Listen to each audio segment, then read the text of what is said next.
In 1938, Adolf Hitler seized what legend said was history's most powerful weapon. If you hold it, you're invincible. It was said to be the spear which pierced the side of Christ.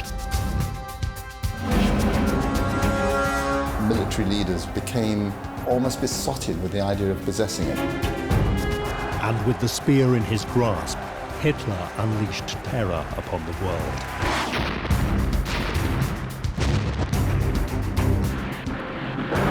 But in the chaos of war, this most valuable of Europe's treasures simply vanished. This was an emblem of war, twisted by the Nazis to become symbols of the Third Reich. But one man, Walter Horn, would uncover the mystery of what had happened to the Spear of Destiny. And one of America's finest generals, obsessed with the spear, would launch a mission to find it.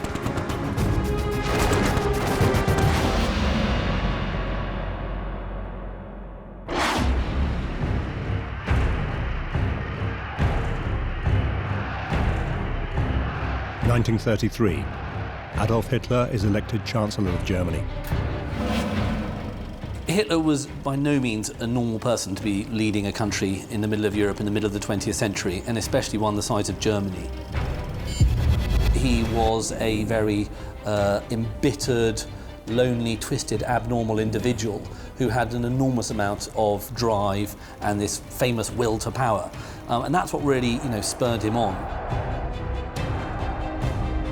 He is desperate to be the all-powerful leader of the German people and create a new Germanic empire.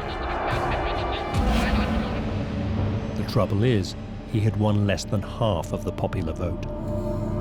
His grip on power was nothing like as strong as many people think. I mean, after all, most people hadn't voted for Hitler. The country is divided, and to realize his dreams, he will need to unite it. Germany was, until just a few years before, in real terms, just a collection of very, very small states. You've got people in, all up near the Danish border, and you've got people all the way down near Munich and as far east into what would now be part of Poland. So how do you unify these people? Hitler encourages the Germans to look to what he says is their past. He wants to portray himself as a man who will restore Germany to a time when it ruled Europe. And he wants to extend its borders to those of the greatest German empire in history, the Holy Roman Empire. The Holy Roman Empire was first created by Charlemagne, Charles the Great, the Germanic king of the Franks in 800 AD. Its purpose? To spread Christianity through all of Europe. For 1,000 years it dominated the continent. At its height, stretching from the North Sea to the Mediterranean, and ruling over what is now Germany and much of Austria, Poland, Italy, and France. Now Hitler wanted to create an even greater empire in his own image. The 1,000-year Nazi Reich with himself at its head. He wasn't the type of person who would like to cut deals and engage in the art of statesmanship or diplomacy. This is a man who just wanted to drive things forward the way he saw the world should be in his eyes. But Hitler's difficulty is that there is nothing imperial about him. As the son of a working-class Austrian civil servant, it is not enough to simply proclaim himself the German Führer. He needs to look like one. He needed to try and assimilate some of the trappings of power and the type of trappings that would be suitable for someone who is ruling a kingdom in the middle of Europe. And of course, what's he going to do? He's going to look back to history to find these things. He decided that to be an emperor, he would need the possessions of an emperor.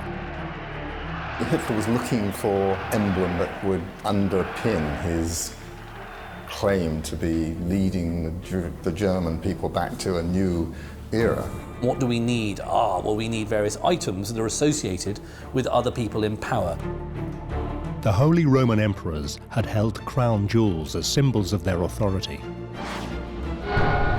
An imperial crown, a scepter, and an orb. But of all these symbols of past German glory, one is more important than all the others. It looks like a simple Roman spearhead. It is the Spear of Destiny.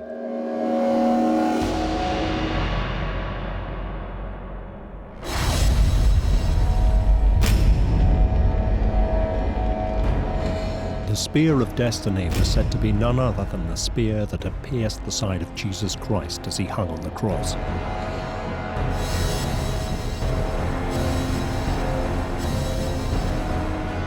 The myth said that it was wielded by a Roman centurion called Longinus. As the legend is told, Longinus was a Roman centurion who'd served Pilate faithfully, and he got cataracts. He was going blind. And Pilate pulled him out of the ranks because he was no longer of service as a fighter, and gave him relative easy duty at Mount Calvary, making sure the crucifixions went off as planned. It didn't require a lot of fighting, didn't require great eyesight. The Bible says that this centurion, when inspecting the crucified men, was unsure if Jesus had died. So he thrust his spear into Christ's side.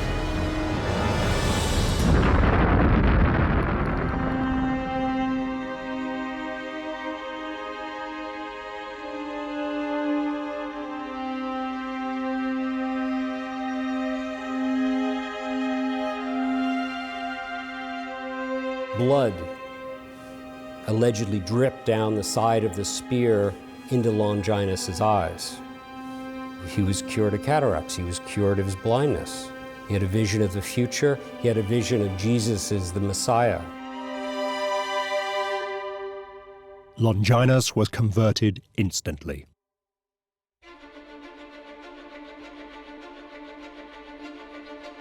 As Christianity spreads throughout the world, Longinus's spear, touched by the Son of God, became a revered holy relic. The spear was passed down, first through a succession of Roman emperors, and then to Charlemagne. Charlemagne carries it into battle, is invincible as long as it's in his hands.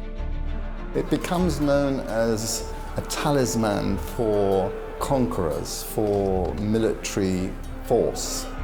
It is a military image that it has of vanquishing foes. Such was its mystique that every Holy Roman Emperor after Charlemagne wanted to possess it. It became a symbol of their authority.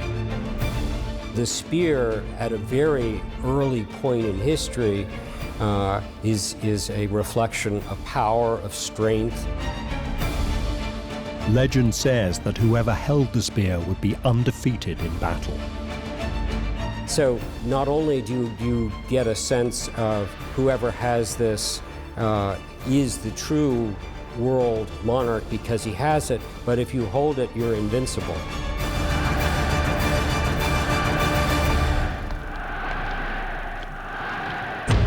It was clear why Hitler wanted it, but he didn't have it. In fact, it was in Vienna, the capital of neighboring Austria.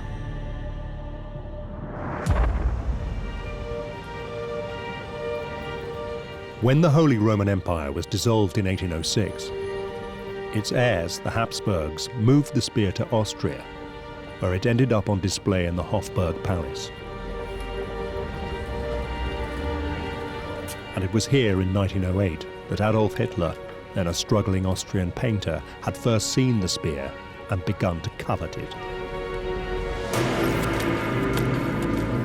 According to one version of the story, Hitler had actually seen the spear in the museum there, and apparently he may have had some sort of moment of epiphany in which he realised that this was an incredibly important object and he had been sort of touched by it. Whether that's true or not doesn't really matter. The point was, it was regarded as being important. Hitler had long known where it was, and now he was German Führer. All he had to do was take it.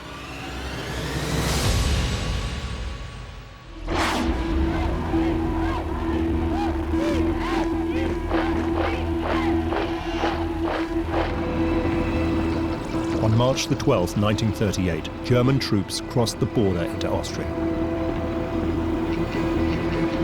The world watched as the Austrian government collapsed.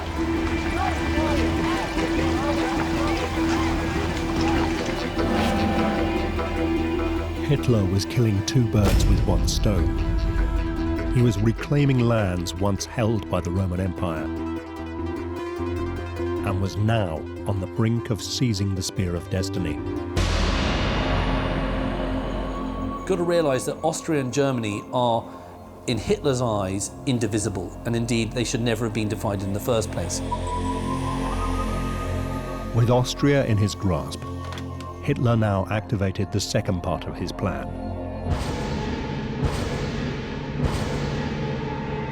To seize the spear. As the story is told, as the panzers were driving, across the border into Austria, Hitler had an SS officer in civilian garb already planted in the museum.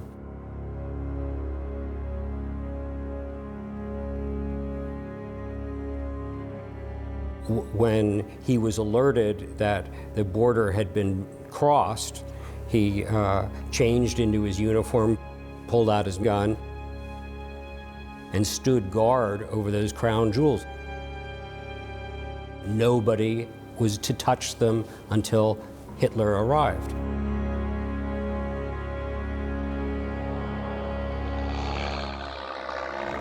Hitler arrived in Vienna just 2 days after the invasion.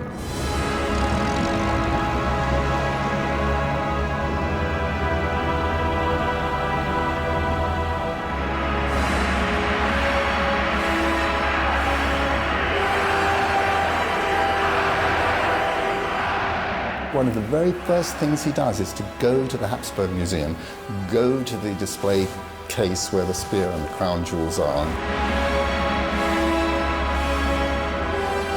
and opens it. And takes possession of the spear. He took hold of the spear on March the 15th. It was not a date picked by accident. He took the Spear of Destiny on St. Longinus Day. That's when the centurion, who allegedly carried it at the crucifixion, is honored.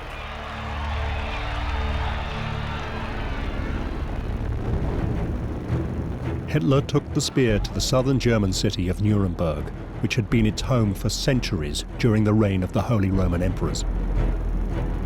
There was absolutely no question where Hitler was going to take the spear once he absconded with it from Austria.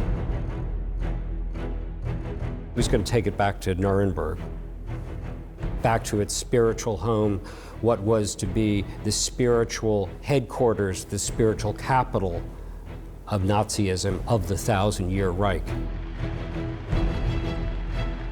Taking his lead from the Holy Roman Empire, Hitler had decided to place Nuremberg at the center of his new Nazi Reich.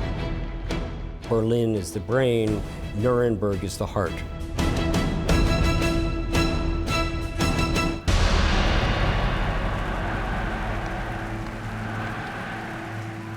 Here he had built vast parade grounds holding hundreds of thousands of spectators. He staged enormous rallies showcasing German military might. Extravagant displays presented the German people with an image of the future based on his vision of the past. We see newsreels today of the parades going through the streets in Nuremberg, of soldiers dressed as medieval knights.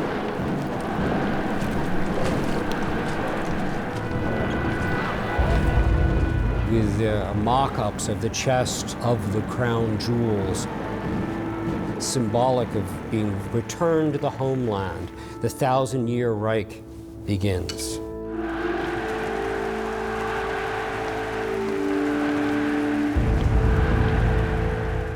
By displaying the spear and the crown jewels, his message could not have been any clearer. Ein freies deutsches Volk in einem starken deutschen Reich. He was the heir to the Holy Roman Emperors.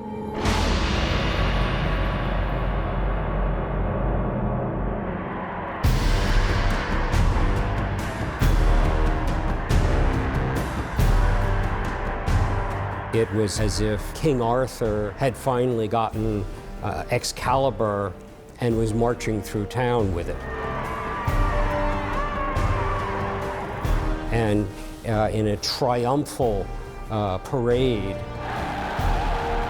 I got it.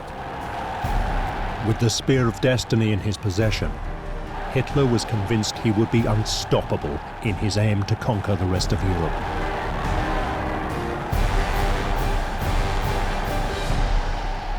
But of course, it didn't turn out that way.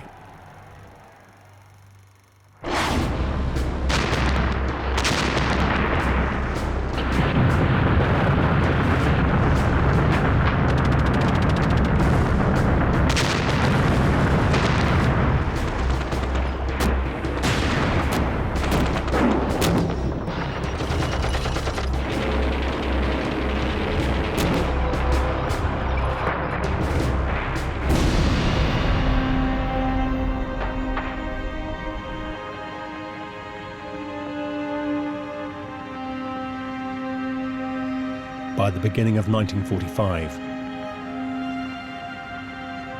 5 years of war has devastated Europe.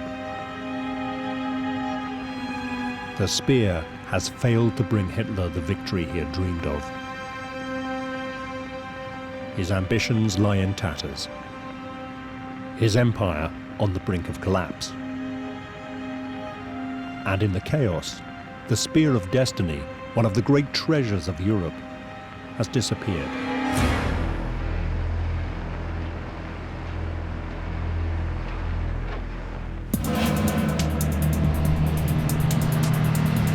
But on an American army base in Belgium, pure luck will allow one man to track it down. Walter Horn is a lieutenant in the US Third Army. His mission? To interrogate German prisoners of war.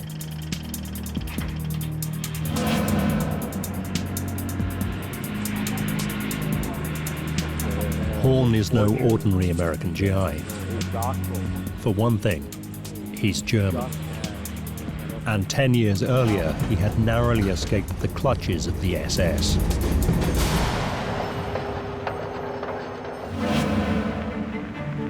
In the 1930s, Horn was at university in Heidelberg, southwest Germany. His passion, art history. His specialty was the relics of the Holy Roman Empire. He was an art history major who just had the misfortune to get his doctoral degree in 1933, just as Adolf Hitler had come to power.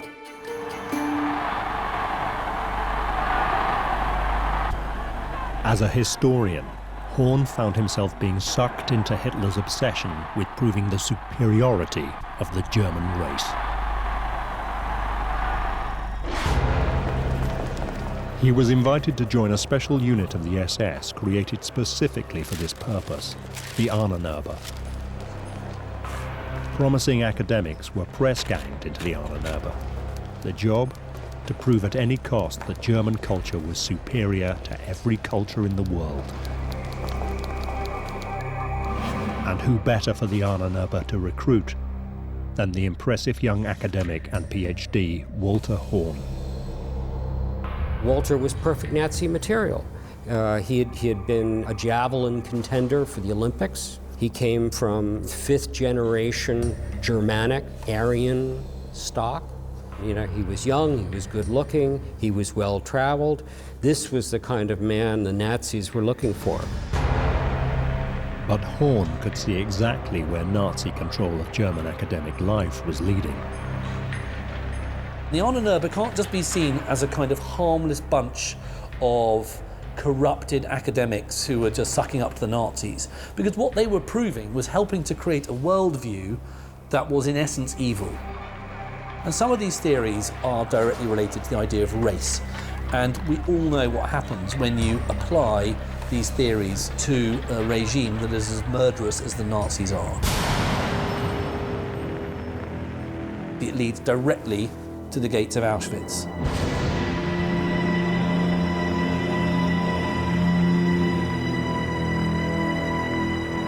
Horn wanted no part of it.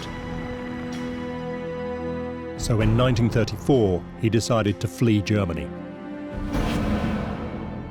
He didn't want to give up his homeland, but he saw no option around it. One thing he knew is he had to get out of Germany. You know, the storm is coming down. This is no place to be. But as he began his flight to freedom, Horn learned that the SS were after him.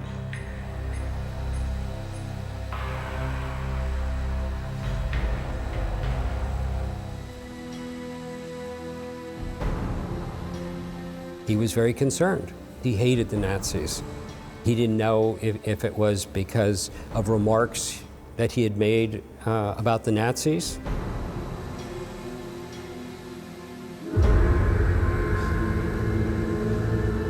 To his horror, one SS officer had managed to track him down.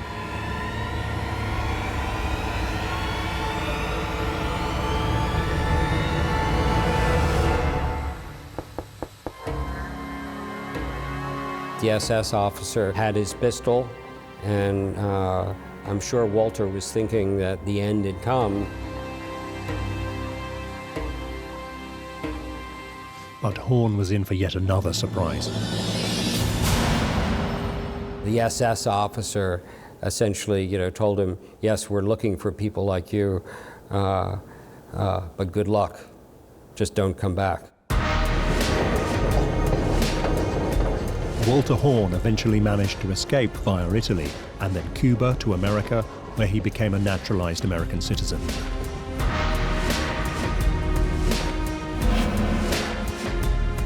And that is how, as a fluent German speaker, he ended up in Belgium interrogating POWs at the tail end of the war. As the Allied armies worked their way into Germany, behind the front lines, you've got units doing various sort of ancillary roles that are nevertheless vitally important. One of these, of course, is to hunt for criminals. Straight manhunts. And what these people are doing, these war crimes units, is to hunt for evidence, which hasn't been burnt by the Gestapo. For months, Horn had been uncovering very little, but one afternoon, a harmless-looking POW changed all that. Quite late in the day, a relative old man is taken out of the prisoner pen to be interrogated. Private Fritz Huber. Fritz Huber has nothing really to contribute, or so it seems. Private Huber said, I'm sorry, I can't tell you any information because I don't know any information. All I've been doing is, slogging gun cases around. Walter felt sorry for him, offered him a cigarette, offered him a cup of coffee, and they just sat and chatted. Then, Huber revealed something that would blow Walter Horn's mind.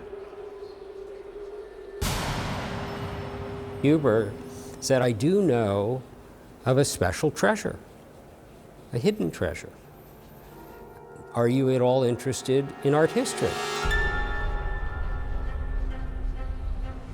Little could Huber have known the man he was talking to had a doctorate in art history. There wasn't anything in the world Walter wanted to hear more about, than art and antiques. Huber began to tell Horn about a Nazi treasure trove hidden beneath Nuremberg Castle, one which supposedly contained any number of priceless pieces of art. Horn listened intently as Huber listed the sort of items that any imaginary pirate hoard might contain. Huber was describing various treasures, which could have been any kind of depositories, because we know the Nazis looted, major museums. But this collection was different.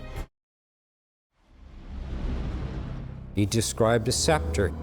He described a crown. He described a golden orb, what they call, the world orb of Christianity. And then he said, it's a spear. It's a spearhead, Roman spearhead. And of course, Walter knew instantly the collection. There was no question what it was. He was describing, the crown jewels of the Holy Roman Empire and the spear of destiny.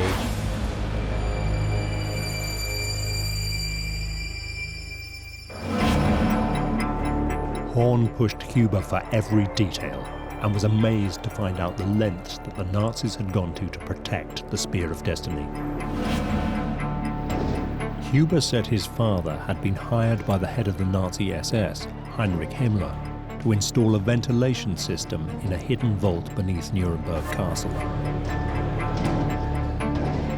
And, oh, by the way, my mother goes in once a week to check on the treasures that are kept in this vault. She has to check the humidity, check against insects. My mother's got to wear white gloves. And as Huber is telling this story, Walter's getting more and more interested. Huber described a network of tunnels beneath the castle which led out to a secret entrance on the streets below.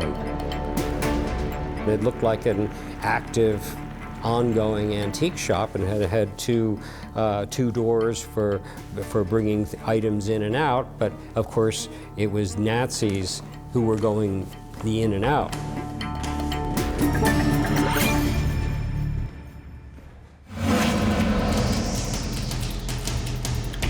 Aware that he had possibly just uncovered the location of one of the world's great treasures, Horn immediately began to write up a report for his superiors.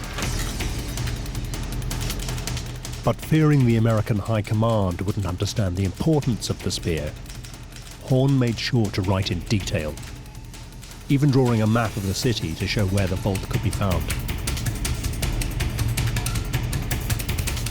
Walter Horn sat at a borrowed typewriter, and he typed up an intelligence report. And of course, being an art historian, I'm sure it reads more like a art history paper than a military intelligence report. Horn worked quickly. He knew the advancing Allied forces were planning a huge offensive on Nuremberg. And he feared that in the battle, the spear could be destroyed. He mailed it off, fully thinking that this would be dismissed as tangential to the fighting going on, that what military commander would possibly conceive the Holy Roman Empire, crown jewels, and the Spear of Destiny to be a military objective. But in another amazing stroke of luck, Horn's report eventually landed on the desk of the one man who had both the power and the will to save the spear.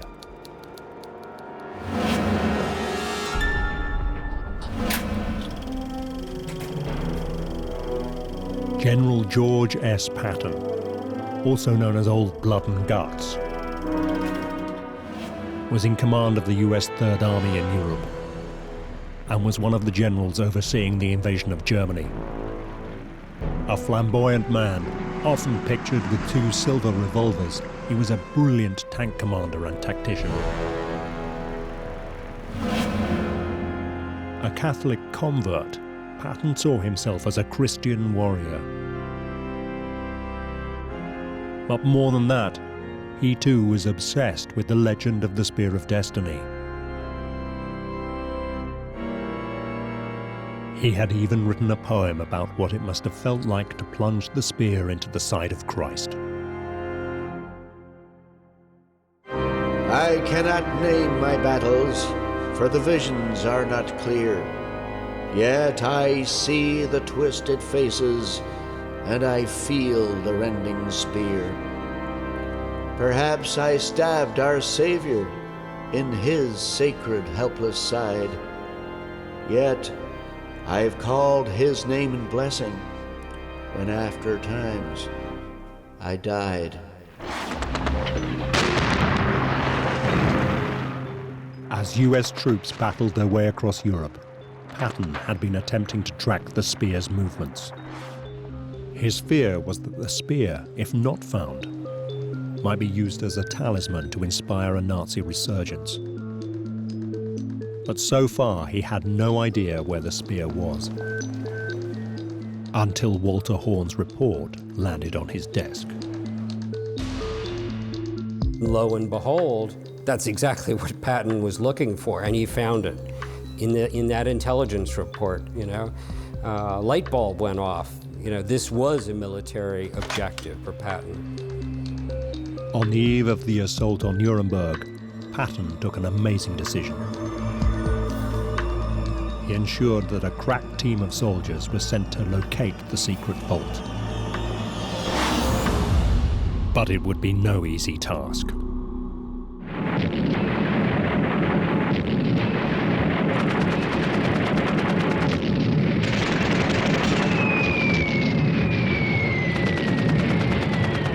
Nuremberg had suffered a series of massive bombing raids.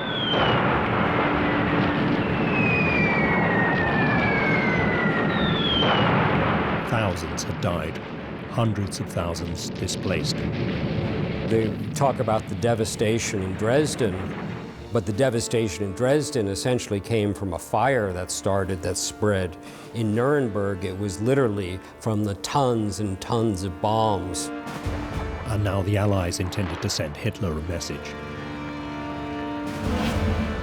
They planned to capture Nuremberg on April the 20th, the Führer's birthday. Hitler was adamant that his spiritual capital would not fall. His instructions are that the defenders of Nuremberg will fight to the last bullet, and that the last man and even the last young child.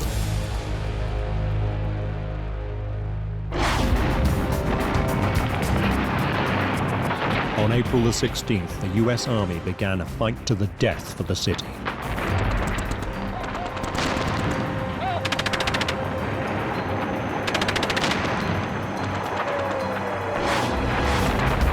Patton's special unit, sent to locate the spear, was soon caught in the thick of the fighting. It was narrow, medieval streets, big battlements. It was almost essentially hand-to-hand combat, almost like taking one street after another, and it was very dangerous kind of fighting. Children were actually being used as scouts. The Germans fought right down virtually, to the last man standing.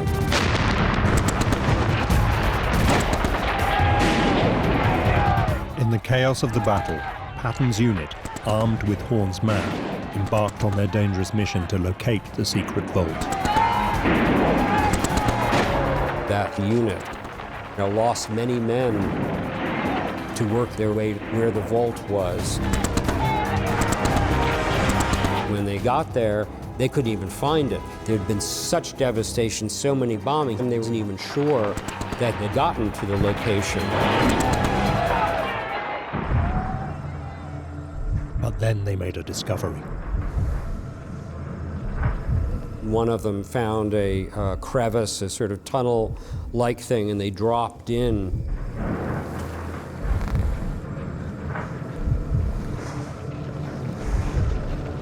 At the end of a long, dark underground tunnel, they found something staggering.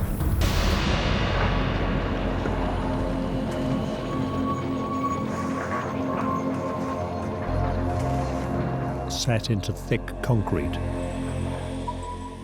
a steel vault door 8 feet high and 12 inches thick.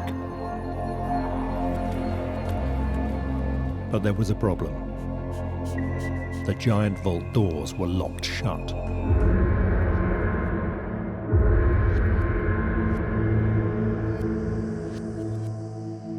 The door itself was impenetrable at that point. When one of the munitions men was literally about to, plug dynamite in the sides of this giant vault door.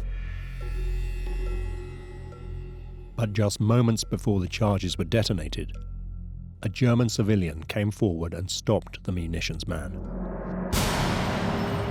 Luckily, he was stopped at the last minute because, God knows what might have happened to the contents inside. A German who, a representative, the mayor of Nuremberg, gave the Allies the combination of this vault. He said, please don't blow this up. Very special things here, and they opened the vault. Behind the giant door, the GIs discovered a vast and incredibly sophisticated underground complex. This had to be the vault that the prisoner Huber had described, but it was on a scale beyond anything they had imagined. Commissioned by Heinrich Himmler, it was an enormous expansion of old beer cellars beneath the Nuremberg castle. Himmler secretly sent in teams of architects, teams of builders to reconfigure this beer cellar into a high-tech vault. And I don't use that term high-tech loosely. Foot-thick reinforced steel, special locking mechanisms. The walls were lined with various materials to keep the moisture out. Air purification system, its own generator system. It had water, it had showers, it had baths, it had a kitchen, it had its own little escape hatch. You could have a team of people living in there for months at a time. The GIs could hardly believe what they had found. But unsure of exactly what they had discovered, the message was sent for Horn to come to Nuremberg to identify the contents of the vault.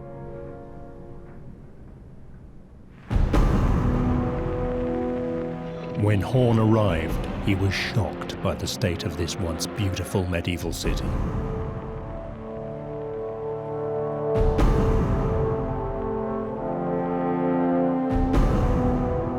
Picture a moonscape, picture churches missing their roofs, bodies strewn about.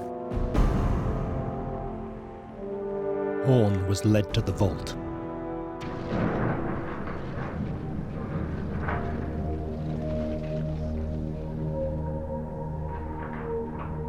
Even though the contents had been described to him by Huber, Horn was stunned by what the vaults contained. There is just this fantastic room full of Europe's treasure, which can rival anything you'll see in the Louvre or the British Museum. And it really is a real treasure trove. And the guys who went in there realized, my God, I mean, how much had the Nazis taken? You know, every box was just full of something more and more incredible.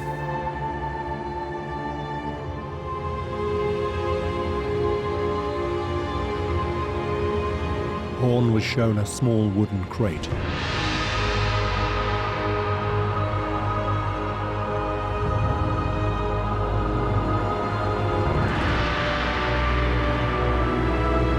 In it, unmistakable to Horn's expert eyes, was the Spear of Destiny.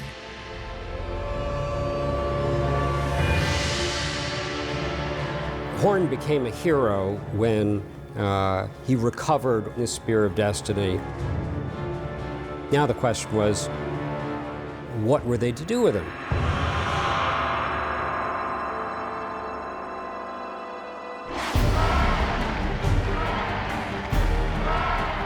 May 1945, the Allies declare victory over Hitler's Nazi regime. 6 years of war draws to a close. Hitler had committed suicide in his Berlin bunker.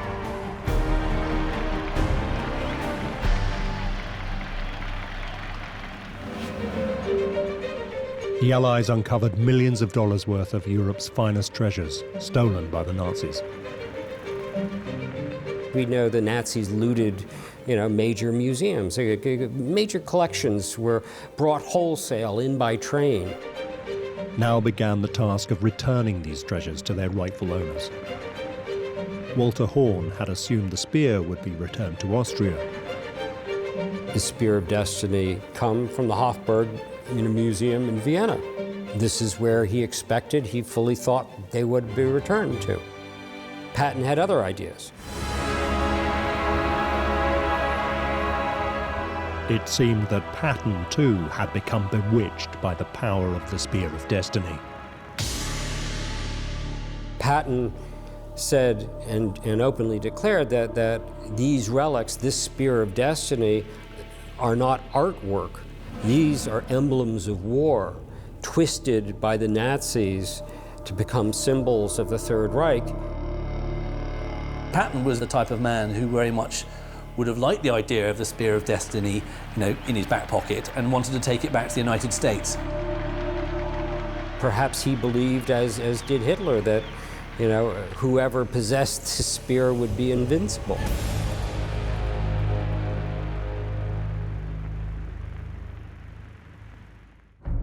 So adamant was Patton on having the spear that Dwight Eisenhower, the supreme commander of all Allied troops in Europe, had to intervene. A huge argument broke out between these two iconic figures. But before it could be resolved, tragedy struck.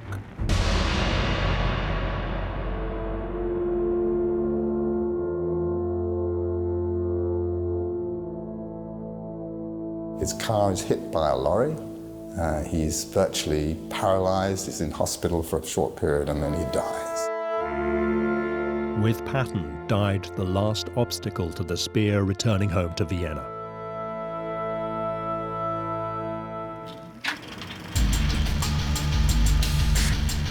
Special plane was dispatched under a very heavy armed guard because these are considered the most valuable treasures that the Nazis had ever looted. And there was a special return ceremony in Austria. And today, they're back in the museum, essentially in the same room, in the same part of the museum where they were when Hitler took them. But there remains one outstanding question. What was this item that Walter Horn had recovered and that so many people had fought and died for? Could it really be the spear that Charlemagne held, the very spear that pierced Christ's side?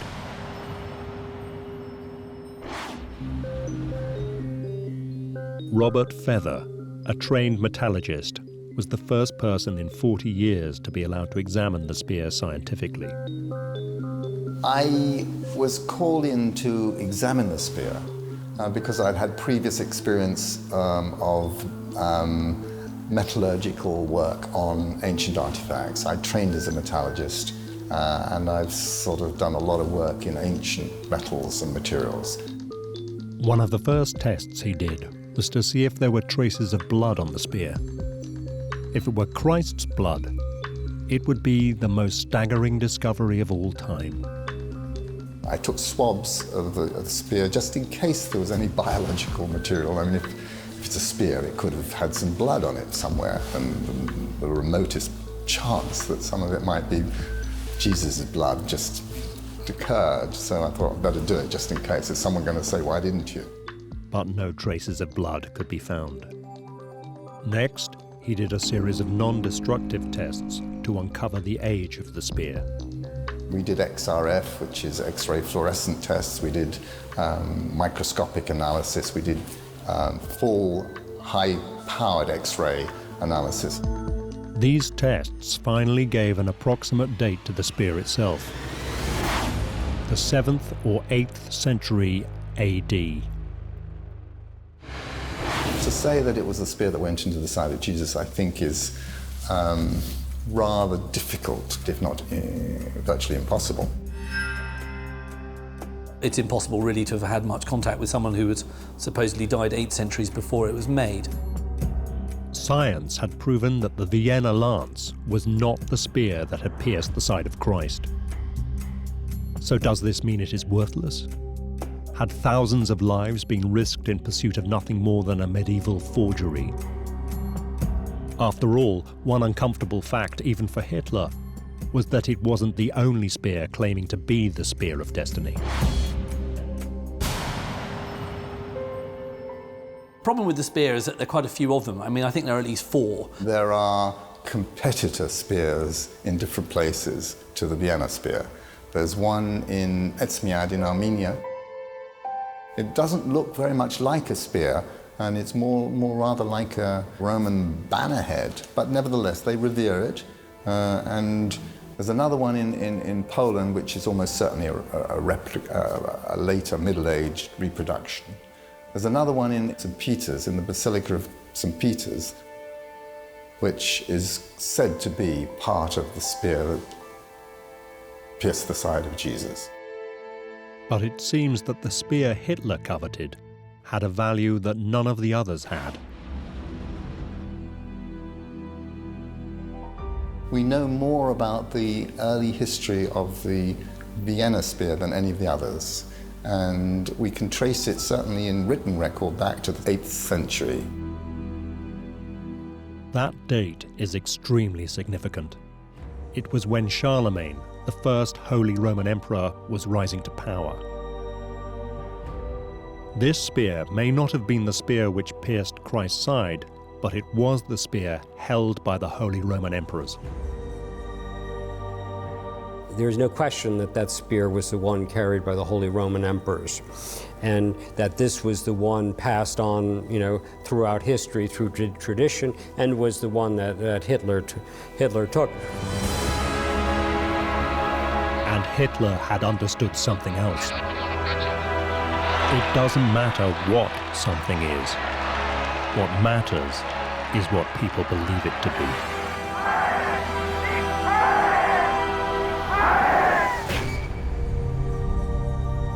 For centuries, the spear had been revered by the most powerful rulers of Europe, and that, for Hitler, was enough to make it something worth having. It doesn't really matter whether this was the spear that was shoved into the side of Jesus. It doesn't matter. It's what people think is what matters. It's what people choose to believe. The fact that it doesn't date back to the crucifixion doesn't make it, to my mind, any less valuable, because what it represents in the larger sense is what's important. Even though it's very easy today to look at it as all being part of, it's all mumbo jumbo, it's kind of, junk history, it's kind of mythology, it's superstition, it's important.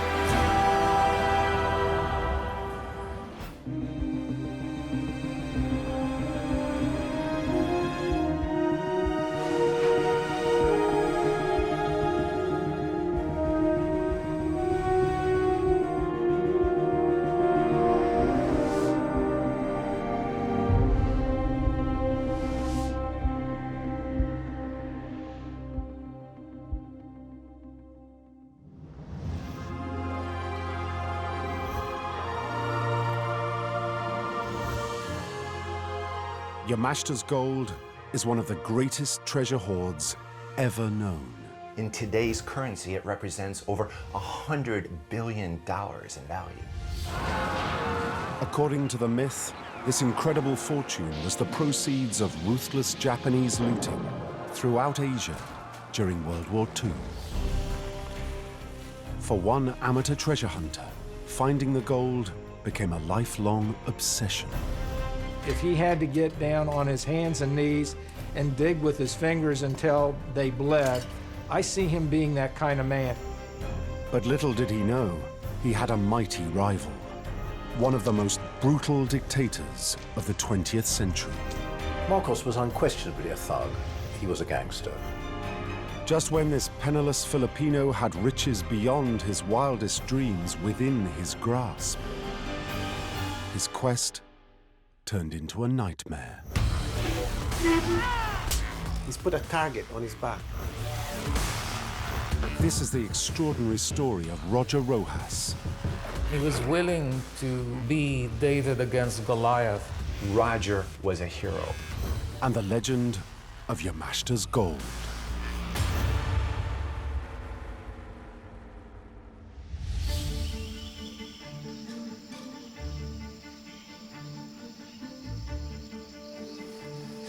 In May 1970, amateur treasure hunter Roger Roxas was combing the jungles around his hometown of Baguio in the northern Philippines.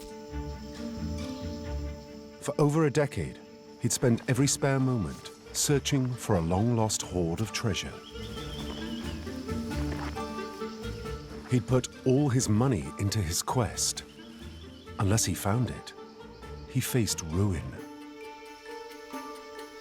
Then, after weeks of backbreaking work, at last, Roger spotted something.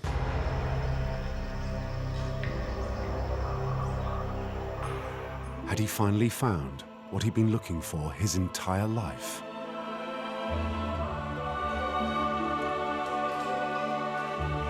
Had he found Yamashita's gold?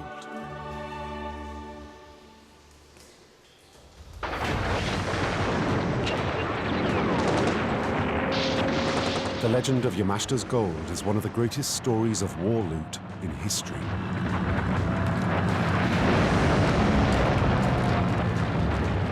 By 1942, the Japanese Imperial Army had successfully invaded all of Southeast Asia.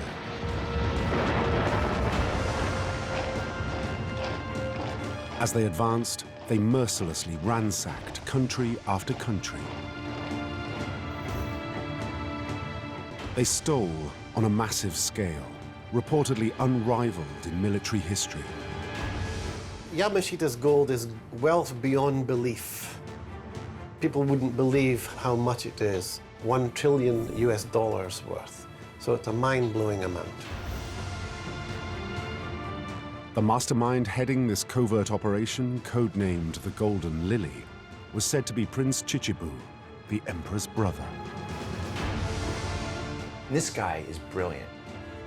Prince Chichibu was a perfect choice to head up the Golden Lily because he wasn't just a military man, he was an Oxford scholar, and he brought an incredible amount of creativity and lateral thinking to how we'll go about this complex process of looting.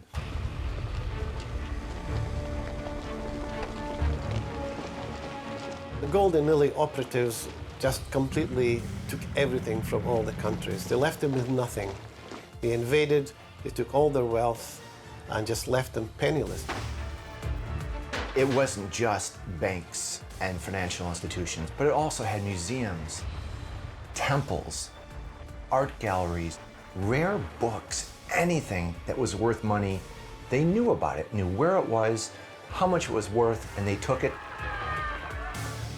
The Golden Lily's looting was so comprehensive, they even targeted the underworld, the gangster world, the black markets, and they absolutely drained them of anything that was of value. Having amassed treasures of all shapes and sizes, the Golden Lily's mission was far from over. They needed to get it back home, to Japan. First, they melted the gold into easy-to-move ingots. But this smelting also served a shadier purpose. When gold is made, it's stamped, and you can tell where it came from. But when it's been resmelted, you don't know where it came from.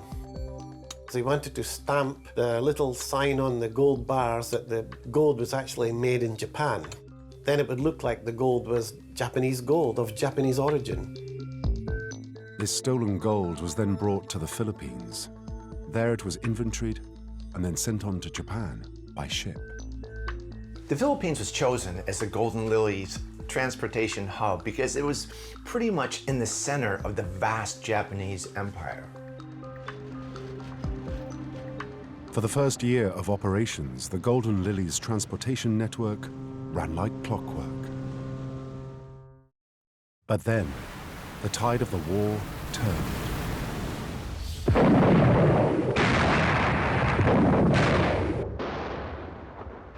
In June 1942, Japanese and US forces met near the tiny Pacific island of Midway. Over just 4 days, the US forces sank 5 Japanese ships. They destroyed 270 aircraft and killed 3,500 men. The Japanese had lost control of the seas. Now it was too risky for them to ship the gold home. They needed a new plan.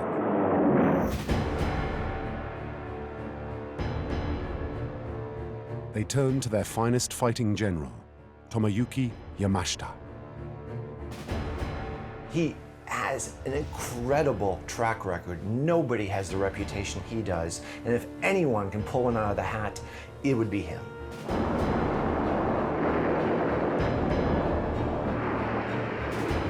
Yamashita made his name when he caused the greatest humiliation of the British Army in its history.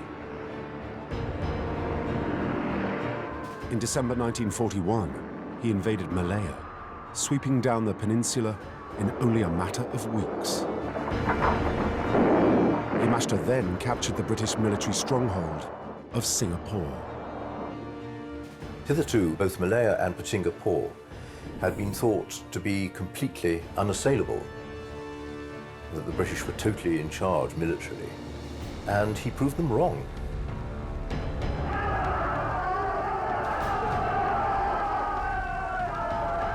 He made the British capitulate, and it was the biggest capitulation of the British Army in British military history.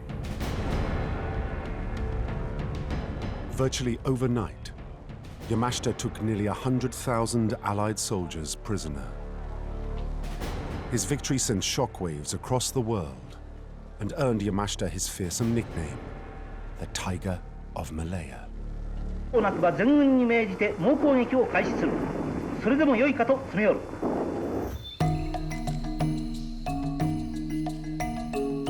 With the gold now stuck in the Philippines, Yamashita was being asked to come up with another miracle. The story goes, he was told to hide the gold until it was safe to move it. He identified 175 suitable burial sites across the Philippines.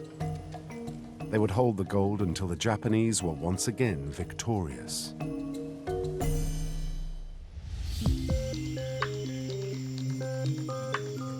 And the Philippines proved the ideal place to hide this treasure. They put it in very isolated parts throughout the Philippines, mostly covered by very mountainous terrain and a thick, thick jungle. Once you got these tunnels built, it would become virtually impossible to see that there had been anything ever buried there because of the growth rate in the jungle. It said Yamashita ordered detailed maps to be made of the exact location of each treasure vault. And each map was carefully encoded. These maps were done in an old Japanese dialect called kanji, a language which is between 1,500 and 2,000 years old, and there were no topographical references on them. They used the old characters to represent certain landmarks.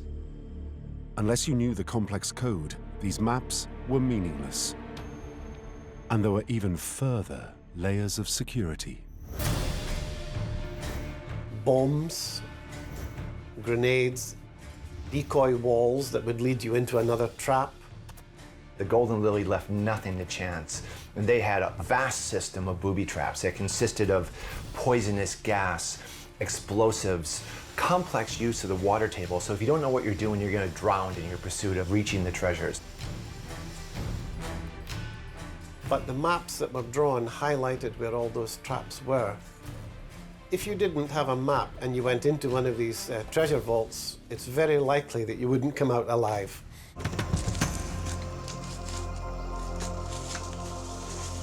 And to ensure all the treasure vault locations remained top secret, the number of people in the know was ruthlessly kept to a minimum. They used prisoner of war or local slave labor to build the actual treasure vaults. And the people who are building it don't know why, but that's irrelevant. They're gonna die anyway. So they're usually killed, shot on the spot.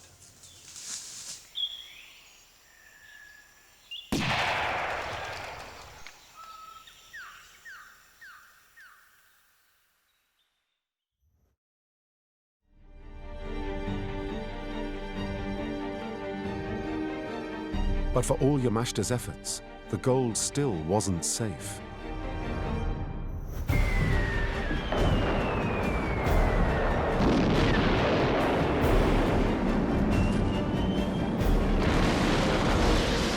In October 1944, the Americans landed in the Philippines.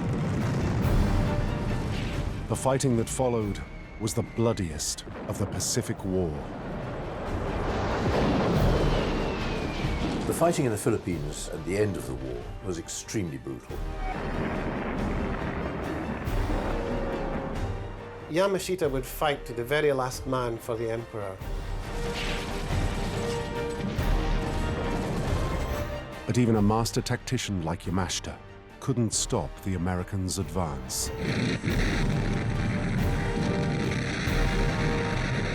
The Philippines has 7,000 plus islands and is very, very difficult to defend against an invading force. Yamashita, as a great general, would have known that. Yamashita faced a crisis. He knew he couldn't hold the Philippines. All he could do was drag out the fight for as long as possible.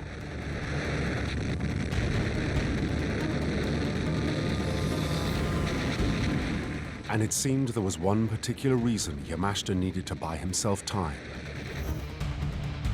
He still hadn't finished burying the gold.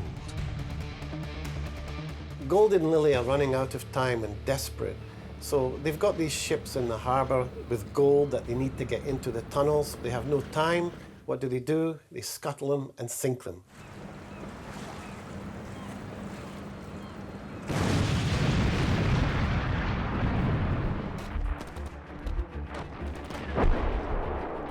April 1945. Yamashita had been forced to retreat back to the mountains around the northern city of Baguio.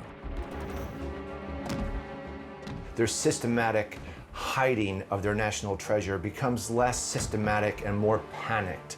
They need to do it immediately because they're about to suffer defeat. 174 treasure vaults done and dusted. Only one is left. With time running out, Yamashita ordered the chief engineers to seal the final treasure vault.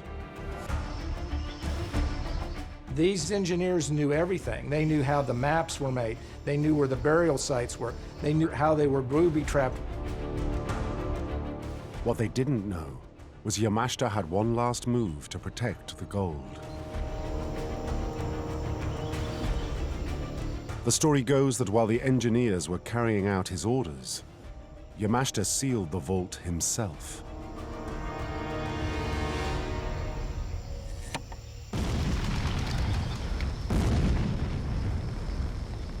The engineers were still inside. Now, they would be its guardians for eternity.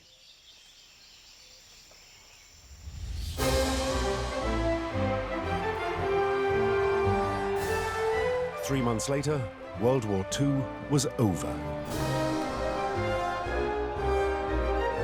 General Yamashita was put on trial for war crimes. Did you at any time issue any orders directing the killing of non-combatant citizens? Absolutely not. Anything. The trial lasted just over 5 weeks. The commission finds you guilty as charged and sentences you to death by hanging.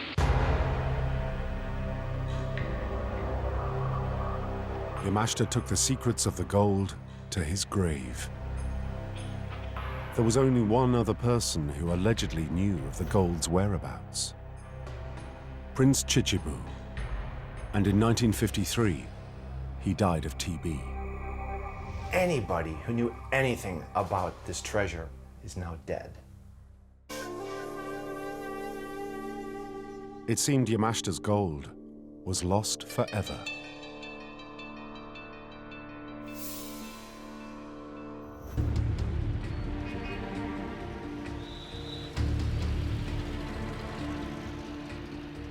But in the Philippines, after the horrors of war, the legend of Yamashita's gold lived on. There were lots and lots of rumors that the Japanese had buried treasure all over the Philippines. It's almost a national obsession. Everybody across the country is aware of it, and everyone's looking for it. Among those who'd grown up with stories about the gold was a young Filipino locksmith. Rogelio Rojas, better known as Roger, was born in 1943, just as Yamashita's gold was being buried. Roger's childhood was really difficult. The Philippines are extremely impoverished. His family is impoverished. Roger was one of millions of Filipinos growing up in the shadow of World War II. The war had devastated the Philippines. Manila was absolutely on its knees in a way that no other city in the whole of the Second World War, other than Warsaw. It was dreadful. Hundreds of thousands killed, families broken up, desperate poverty, no real economy going. It was in a really bad state. So it's no surprise that the legend of Yamashita's gold just took Roger by heart at a very young age. Someone that poor with a possibility of obtaining wealth beyond your wildest dreams, of course you're going to go for it.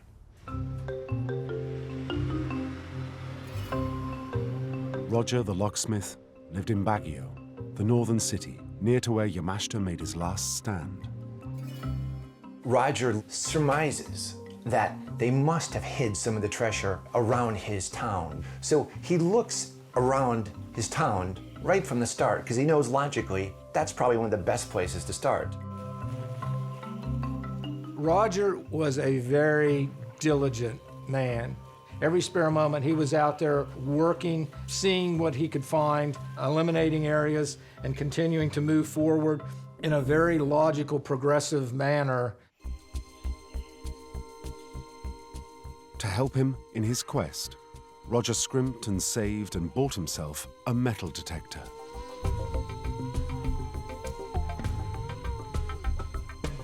Yet all Roger had ever managed to find were a few old coins and some Japanese ammunition. But that didn't shake his faith.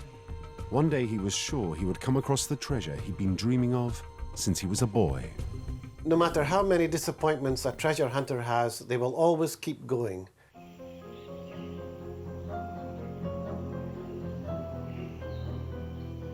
Then, in 1961, after years of hunting the gold with just youthful optimism, Roger had what seemed to be a breakthrough.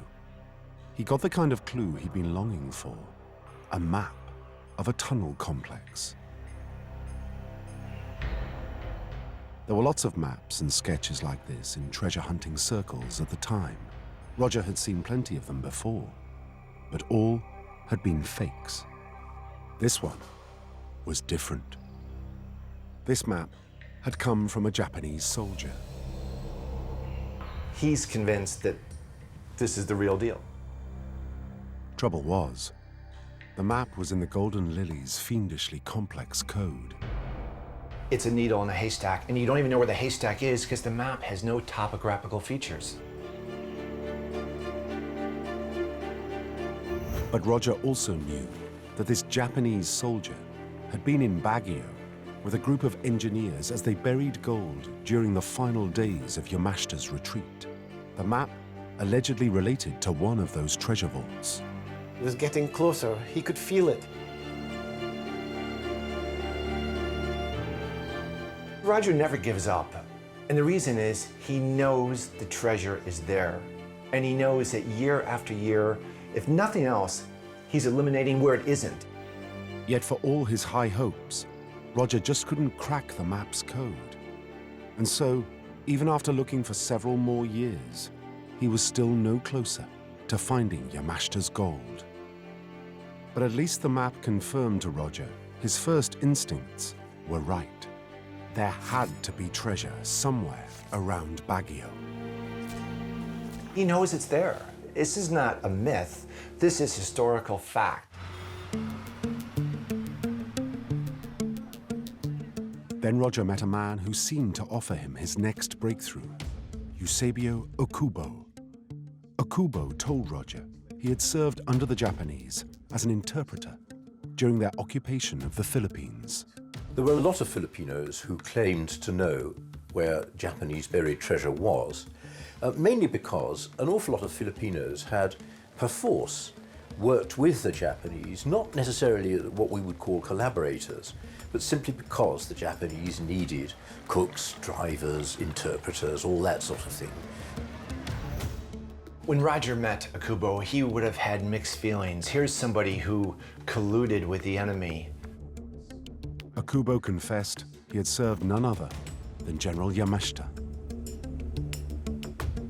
While working for him, Akubo had witnessed Yamashita taking a large quantity of gold to Baguio towards the very end of the war. And then, Akubo revealed the crucial piece of information Roger was after. This gold was in wooden boxes, stashed in a tunnel not far from Baguio General Hospital. So this was the final link. This allowed him to tie the bow together and have the perfect package.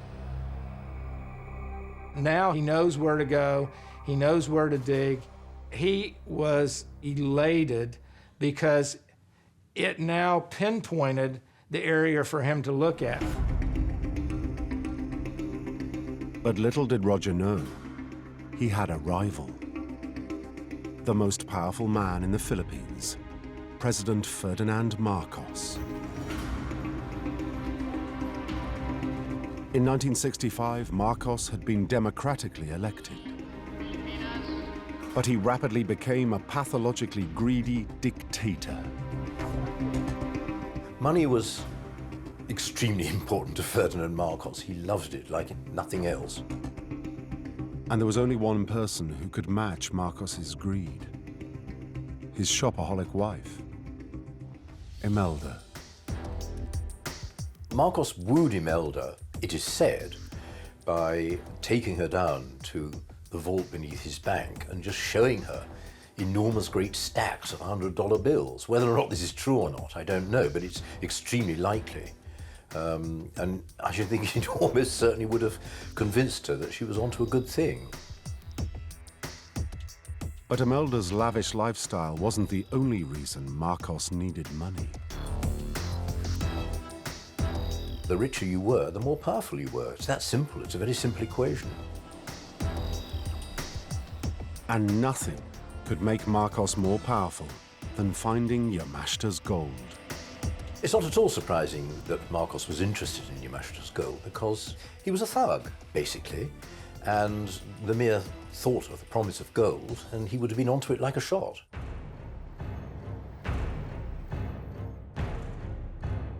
Compared to Roger, Marcos had a serious advantage in the hunt for Yamashita's gold: power. It was incredibly easy for Marcos to use his power to find the gold. He has entire armies at his disposal. Armies, ships, experts on maps and deciphering all sorts of clues.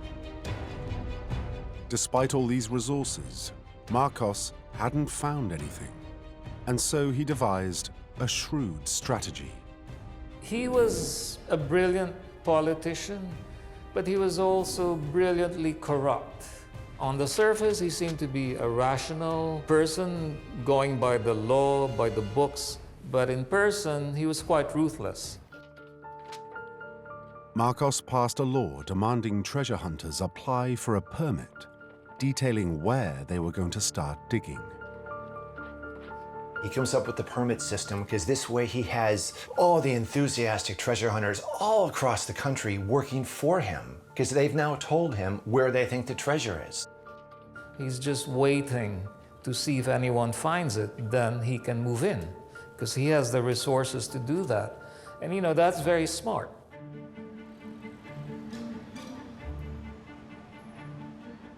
Meanwhile, back in Baguio, in 1970, Roger married. With a new wife and child on the way, he needed Yamashita's gold now more than ever. And so Roger dutifully applied for one of Marcos's permits. Roger did everything the right way. He thought that if he followed the rules that had been put in place by the government, he would be able to search, he would be able to find and excavate and recover, and it would all be done with the blessings of the government. In Roger's town, the person who manages that application is none other than Marcos's uncle.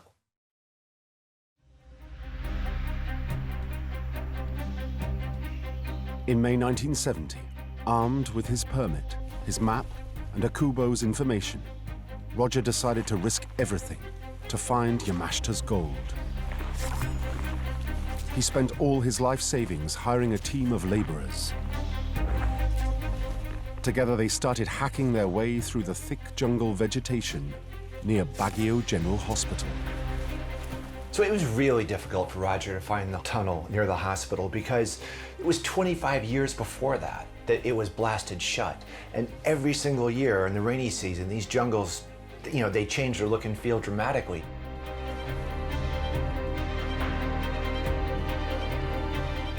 Then, after 2 weeks of almost non-stop searching, Roger spotted the mouth of a cave.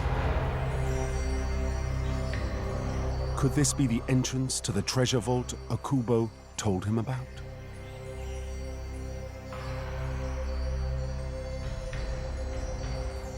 A 100 meters into the tunnel, a collapse meant Roger couldn't go any further. But for Roger, this was a good sign. He knew the Japanese had used dynamite to blast their treasure vaults shut. And so Roger and his crew began the arduous task of clearing the way.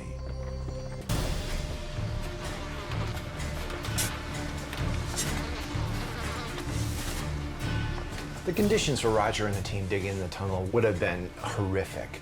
It was hot, there were insects, there were snakes. It was very, very hard work.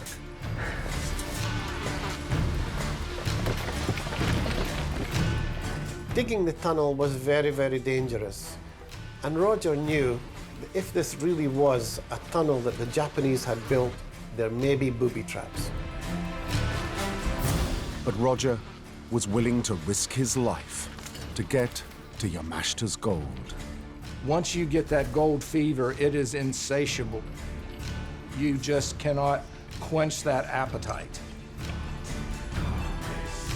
He was becoming obsessed. One more spade, one more rock. I'm going to get it. This is going to be the treasure of a lifetime. And everybody's going to say, yes, you found it. Finally, after 4 long months of digging, they broke through.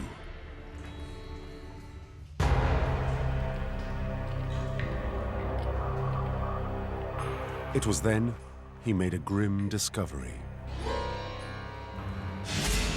Skeletons dressed in rags.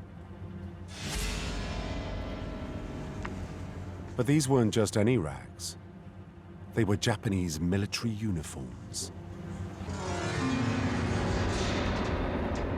Surely these were the remains of the engineers who had hidden Yamashita's gold, only to be buried alive by Yamashita himself. He thinks he's there, and he knows now that he has all the pieces to the puzzle. He is literally at the threshold of the gold recovery that he has sought now for 10 years. It's there, it's within his fingertips' grasp. Stretching beyond the skeletons was a vast network of tunnels. Roger and his team spent weeks exploring them. Day after day, they found nothing.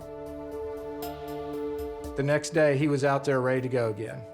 He knew it was there. He believed in his heart of hearts that that gold was there. He was going to go after it no matter what.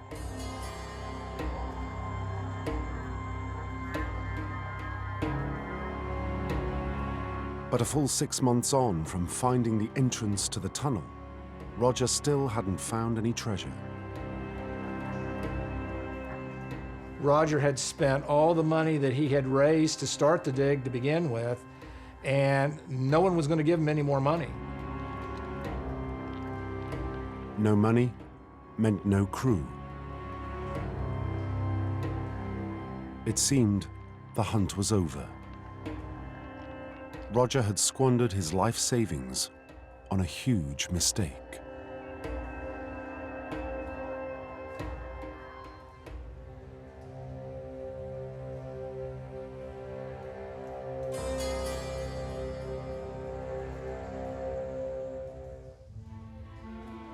Just before Roger decided to give up once and for all, he had one last go with his metal detector.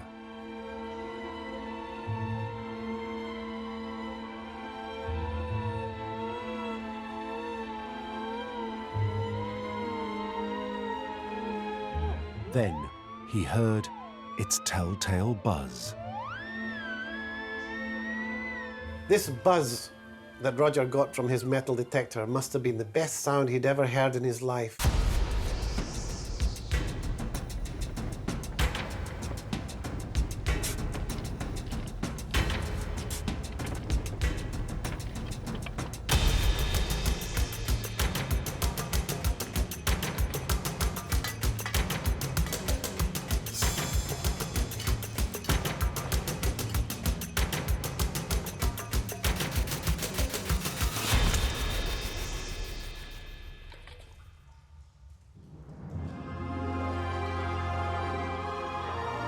Roger was stunned.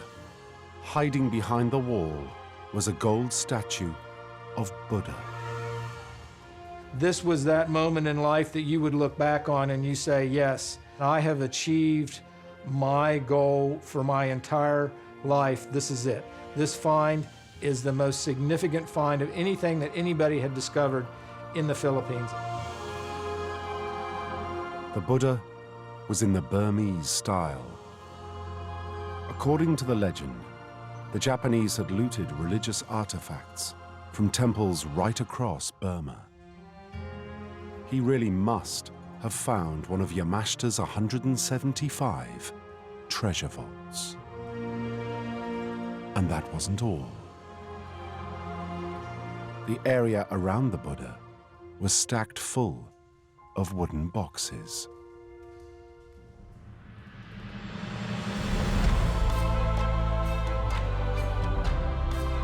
Finally, it was payday. The gold that Roger has just discovered is worth a fortune. Each of those bars is worth $1,000, and he estimated there were over 1,000 boxes of the gold bars. So you're talking an incredible amount of money, more treasure than even he ever dreamed he would find. I mean, this has surpassed his wildest expectations. Roger returned home with the Buddha, planning to go back for the gold with trucks and men. But the more he looked at the statue, the more curious Roger became. There was something about it that wasn't quite right.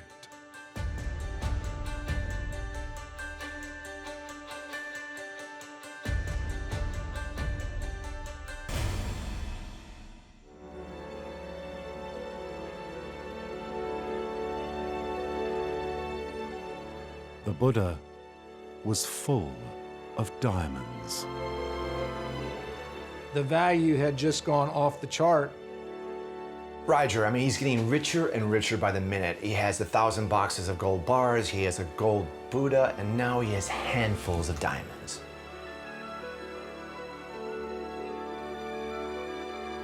That night, Roger documented his life-changing find.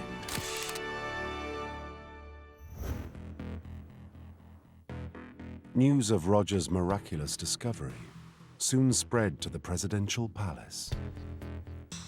I can just imagine him going crazy when the word had gotten to him. Marcos was going to do anything to get that Buddha away from Rojas, and it was going to eventually sit in Marcos' palace.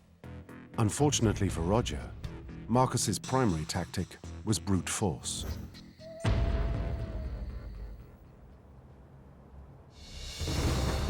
On the 5th of April 1971, it's said a group of mysterious men turned up at Roger's house. Rojas didn't answer the door. You have to ask yourself, how would you feel if all of a sudden at 2:30 in the morning, there's loud banging and knocking on the door? I think he'd be panic-stricken, and I'm sure he was. They said, you have 3 minutes to open the door or we're going to shoot you right here.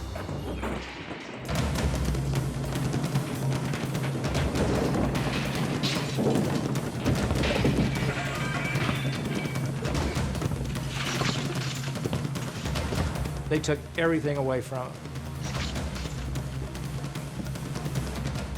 Can you imagine the feeling of violation? His entire life he's looked for this, he's found it, and now it's been taken.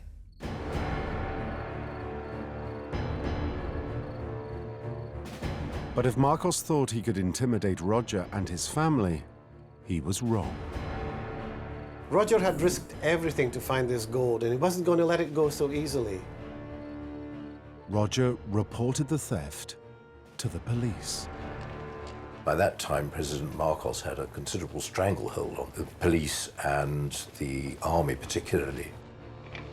But Marcos did not yet control the media. Within days, the press picked up Roger's story. It was a huge scandal. You know, there's stolen loot, it's World War II, it's the Japanese, it's Marcos being implicated. The newspaper was full of articles that were nothing short of calling Marcos a common thief. The hostile press coverage came at a critical time for Marcos. He was widely known to have fixed his second term of office, the elections, which were ludicrously corrupt. I mean, he allegedly won by 2 million votes. It was just impossible. He was widely lampooned on all sides for corruption, and he was beginning to feel himself quite insecure. Marcos needed to silence this treasure hunter fast. There was one obvious solution. The Marcos regime was notorious for extrajudicial executions. You'd have death squads basically killing people who were seen as being very critical of the regime. But this time, Marcos needed a different approach. I think by that time he must have thought that the story had enough public exposure for him not to be able to risk just making Roger vanish, like a lot of his opponents. 3 weeks later, Roger at last received some good news. He was told his Buddha was waiting to be collected at the courthouse in Baguio. When he got there, he was in for a shock. When Roger saw the Buddha, he knew immediately this wasn't the Buddha that he had found. It was a different color, different shape, facial expression. The head didn't come off. Marcos is expecting Roger to say, yes, that's the Buddha, thank you. But he didn't know Rojas. Rojas was determined. He wasn't going to let that boot up. And this was a huge mistake for Marcos because he had misread Rojas' personality. Roger declared the Buddha was a fake. I think that was completely reckless of him, because by that time he would have known that he was a marked man, and to cause that kind of fuss, effectively tackling Marcos himself at a personal level, would have been absolutely ridiculous and very stupid, in my view. However, he did it. He clearly was a very stubborn man. Now he's publicly given him 2 fingers. Really, this marks the beginning of the end for Roger.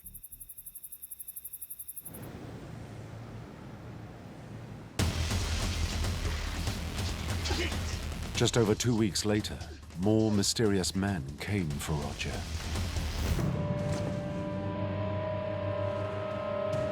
And it seems it wasn't long before interrogation turned to torture.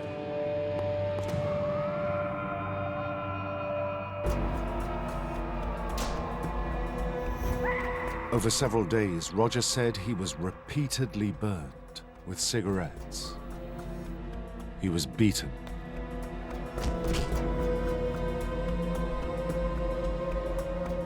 And electrocuted.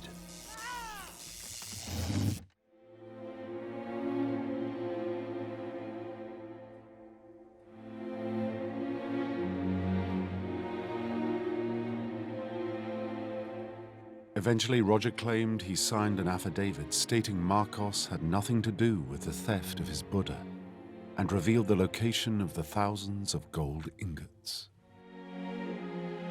Roger was a very broken man when he signed that affidavit. I mean, There he was, fighting publicly, but now admitting that no, there was no wrongdoing. He must have been completely demoralized.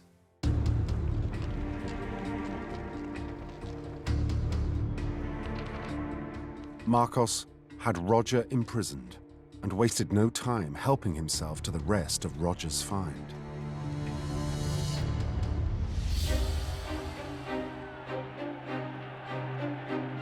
But eventually Marcos's megalomania would prove his undoing. In 1986, a popular revolution forced Marcos and Imelda to flee the country. The Filipino people stormed Marcos's presidential palace, and what they found inside was unbelievable. They were amazed at what they found. They found treasures of statues and art and thousands of pairs of shoes. This is just what they left behind.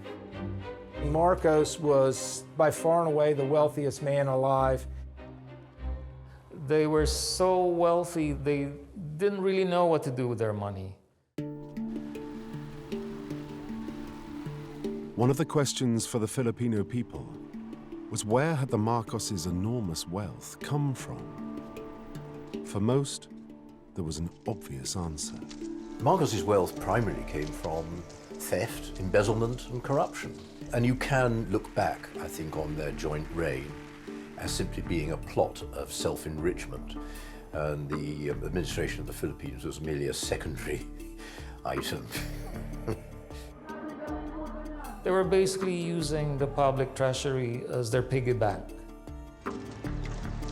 Years later, while on trial for fraud and embezzlement, Imelda Marcos's defense declared their fortune was not looted from the Philippine treasury, but actually came from finding Yamashita's gold. I think Imelda claimed that their joint wealth came primarily from finding Yamashita's gold because it was a very good blind. Nobody could prove otherwise. Yamashita's gold was just a wonderful alibi.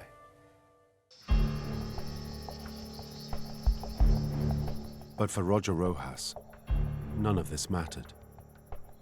His life was in ruins. Roger never fully recovered from his torture. And the damage is so great that he can't see out of his right eye for the rest of his life after this. He's lost his money, he's lost his self-respect, he's lost his wife. Roger has lost everything. Despite all this, Roger still had a bit of the spirit that had helped him find the gold. It's a treasure hunter's mentality. They must get to the end of the story. They must get the treasure. Anyway, Roger had lost so much, he had nothing to lose. With Marcos in exile in Hawaii, Roger filed a lawsuit against him. Even when Marcos died 1 year later, in September 1989, the case continued. You could say that the Marcoses actually got away with it. He went out, lived his exile in Hawaii, and died of natural causes. You could well say that they did rather well out of it.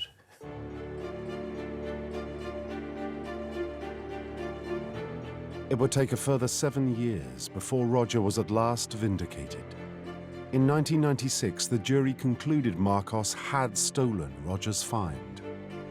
$43 billion in damages were awarded. When the court finds in Roger's favor, it's a significant moment in legal history. $43 billion is awarded to Roger, which is the biggest civil lawsuit award in history.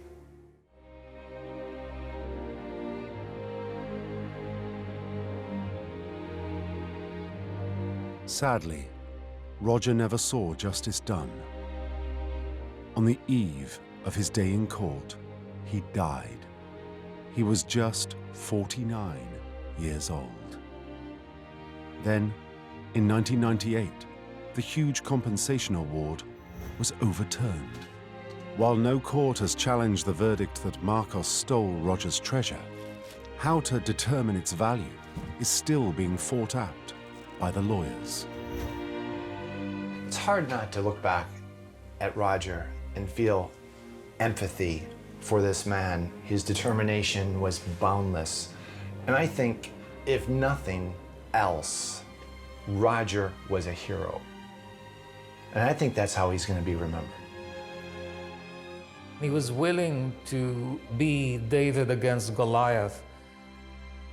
He was willing to put his life on the line, and therefore my hat off to him.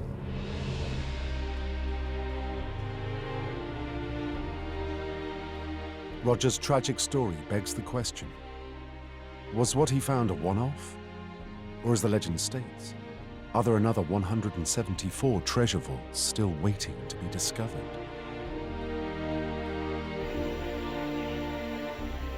Since the war, treasure hunters from across the world have scoured the Philippines in search of Yamashita's gold. Yet none of them have found anything. Nonetheless, people are still willing to risk their lives looking. Searching for Yamashita's gold is a very dangerous activity. Even to this day, I think it was in 2000, 2 men were buried alive looking for treasure. What drives them is their certainty that Yamashita's gold is still out there. The legend of Yamashita's gold in the Philippines is huge, and it hasn't died. It endures because it's real, because there really are burial sites. There really is gold bars, gold dishes, gold treasures that are still to be found in the islands of the Philippines.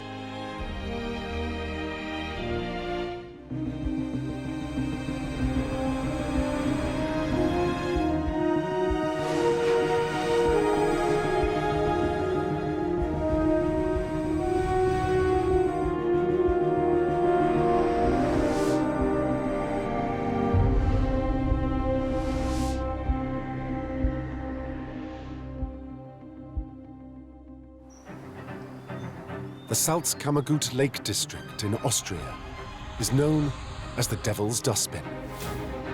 At the end of World War II, rumors spread that the Nazis came here to hide Europe's plundered gold.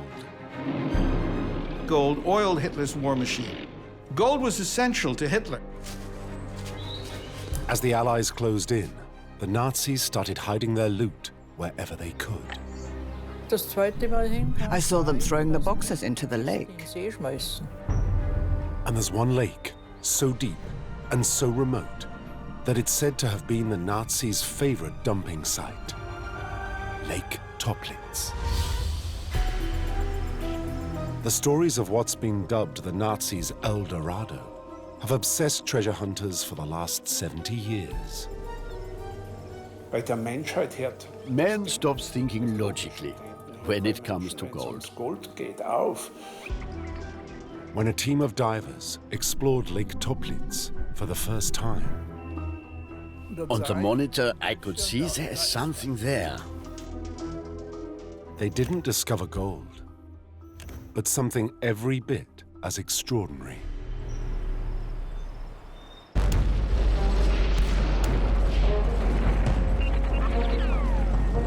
The dying days of World War II. Hitler was in his bunker, unable to accept defeat. But most Nazis knew the game was up. It was time to start hiding evidence of their crimes. A unit of SS officers were instructed to transport boxes to the Salzkammergut Lake District in the Austrian Alps.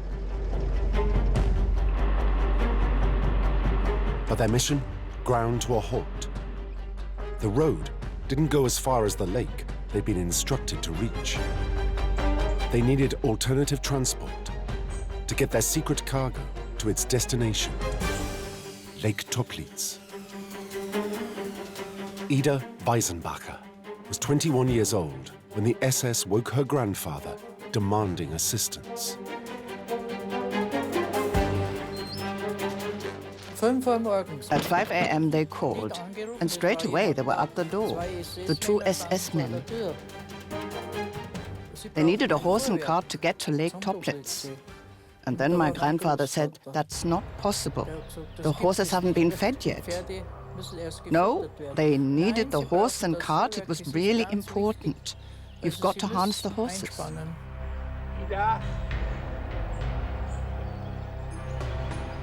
Ida Weisenbacher was terrified for her life and quickly followed instructions.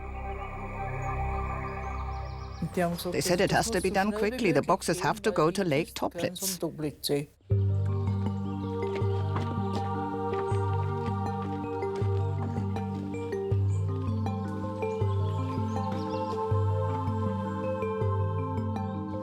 But Ida noticed something that puzzled her. The boxes weren't all the same. There were heavy ones and light ones. They were different, big and small. The small ones were heavy, really heavy.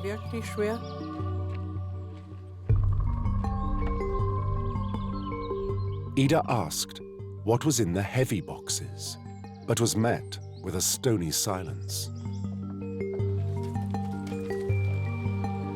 The SS man who came with me didn't give anything away. I asked, where are you from? He wouldn't tell me anything. It was all very strict. Everything had to disappear in great secrecy.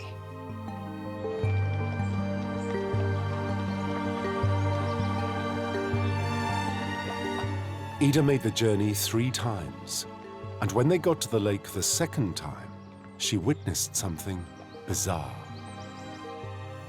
When I got back with the second load, I saw them throwing the boxes into the lake. She didn't realize it at the time, but what Ida Weisenbacher witnessed may have been one of the final acts of the biggest bank heists in history.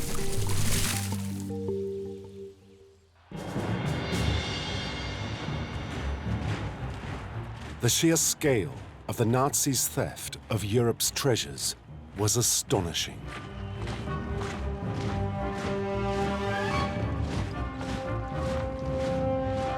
The plunder of Europe was, from the beginning, a part of the Nazi war plan.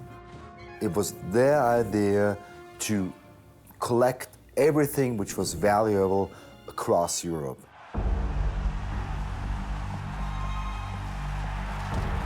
The Nazis plundered the museums and private collections of the newly occupied countries for priceless works of art. Hitler was an art fan, and he was fascinated by art, treasures. He collected things. He tried to get hold of ancient paintings, ancient statues by famous painters, by famous artists.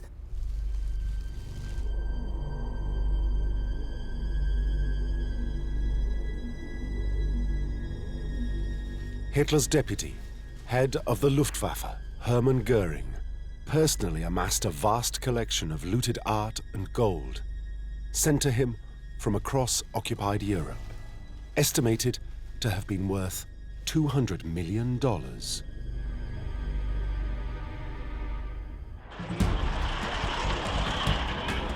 But from the beginning, what the Nazis wanted most of all was gold. Gold bars that could be stored in bank vaults and exchanged for foreign currency whenever it was needed. It started in 1938 with the occupation of Austria. They took the national reserves of Austria the moment they entered Vienna. They continued in Czechoslovakia and went on, because what the Nazis, of course, needed was gold. The Nazis stole $2.5 million worth of gold from Czechoslovakia, $200 million worth of gold from France and Belgium, and later in the war, $30 million from Hungary and $100 million from Italy. The Nazis stole the gold from the gold reserves of the countries that they conquered. Gold was essential to Hitler. Everybody has the mythical idea that Hitler was just, and Germany was rolling in money as it is now. But in fact, Germany didn't have enough food to feed its people. In total, Berlin accumulated $500 million worth of foreign gold, the equivalent of over $36 billion in today's money.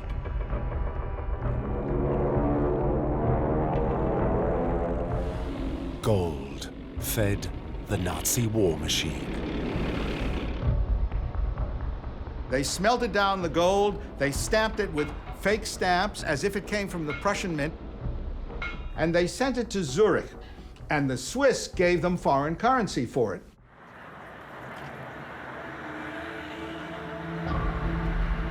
Swiss banks became complicit in the Nazis' theft of Europe's gold.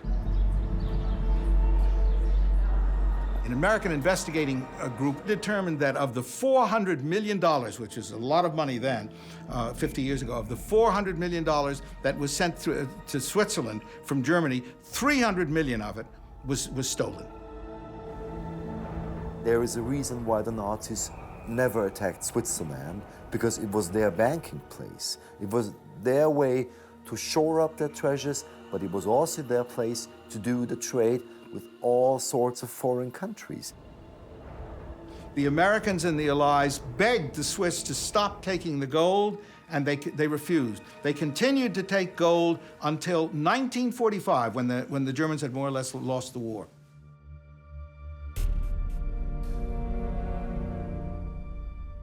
But there was only so much gold in Europe's banks Hitler and his armies could steal. The SS were instructed to find alternative sources. They began to run out of gold, so what did? They did, as we know, this terrible war crime. Before the Jews were killed in Auschwitz, they pulled the gold out of their mouths, and they melted it down into bars.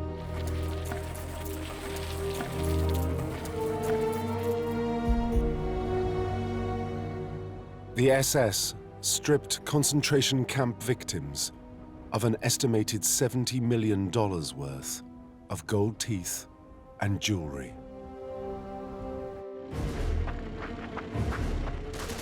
But by 1945, as the Allies swept into Germany, some Nazis began to consider the unthinkable. What if they lost?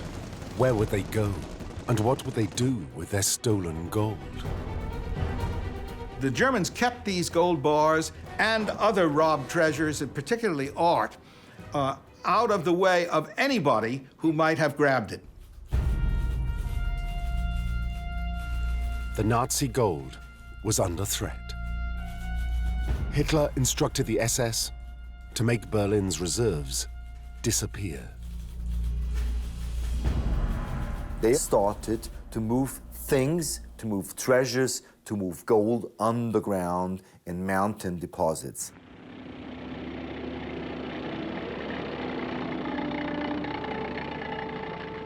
But the Americans got wind of Hitler's orders. On the 4th of April 1945, they entered the German town of Merkers and discovered a vast hoard in an abandoned salt mine. Over 8,000 gold bars, worth $240 million. The 100 tons of gold bullion represents most of Germany's reserve. They couldn't believe their eyes. They were just blinded by the incredible amount of gold just packed away there.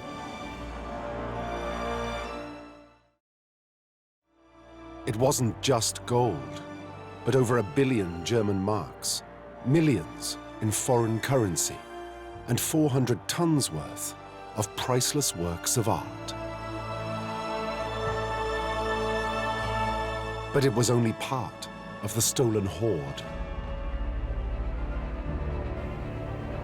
The Allies knew the Nazis were on the run and looking to hide. One of the best places to do that was Austria, and specifically the mountains of Austria and the Salzkammergut.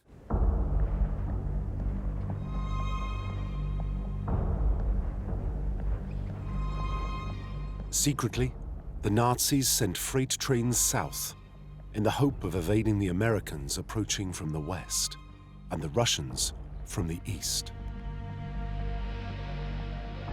When those trains rolled into the Salzkammergut, they were just packed up to the top with all sorts of treasures, gold, valuables, paintings, all the Nazis finally could get hold of before they had to leave.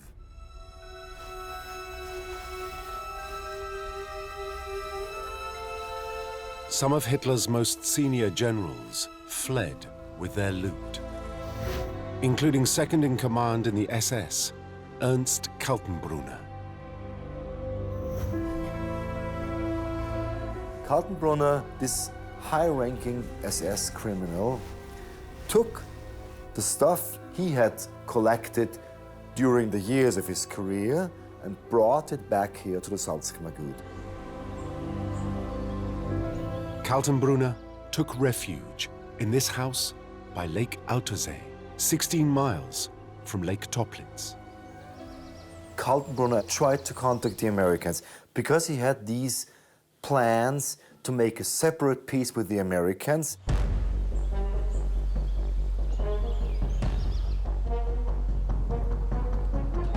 But when his overtures of negotiation were rejected, Kaltenbrunner fled, but not before burying his loot.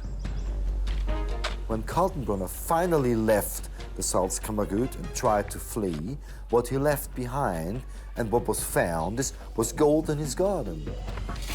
He just simply took cases full of gold and hid them in his garden, and those were dug up in the first weeks after the war.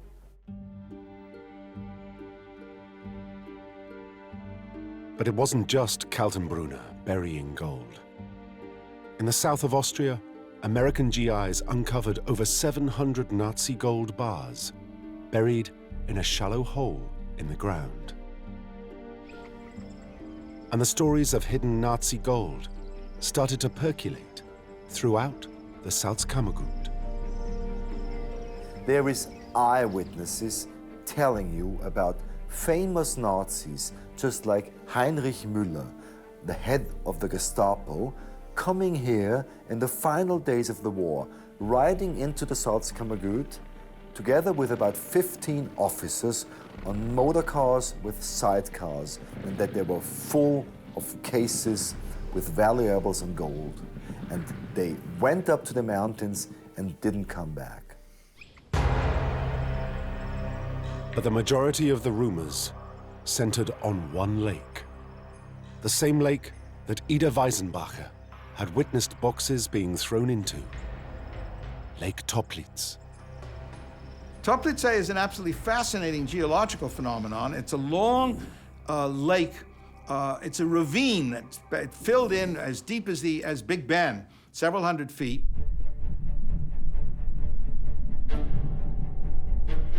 The Nazis knew all about Lake Toplitz. Joseph Goebbels' holiday villa was close by. Because of its 103-meter depth and remote location, from 1943, it had been used as a naval testing station. In its dark waters, the Nazis experimented with underwater explosives and submarines, testing them at different depths.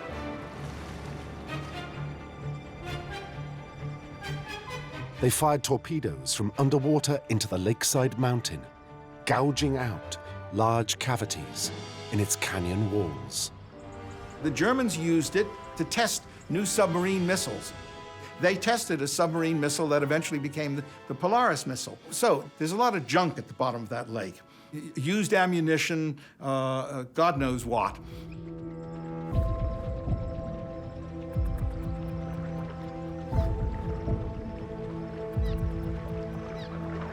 Lake Toplitz was seen by SS Command as an ideal place to sink the Nazi horde and stop the Allies getting their hands on it.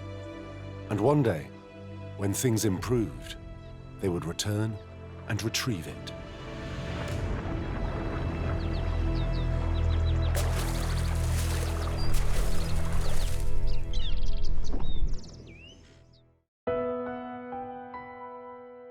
Eyewitness Ida Weisenbacher still lives just a couple of miles from Lake Toplitz and remembers the day the SS arrived.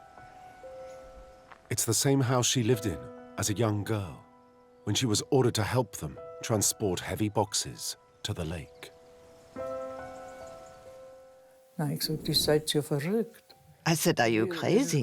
Why would you throw them in the lake? No, they had to go in. There was something that didn't belong here anymore.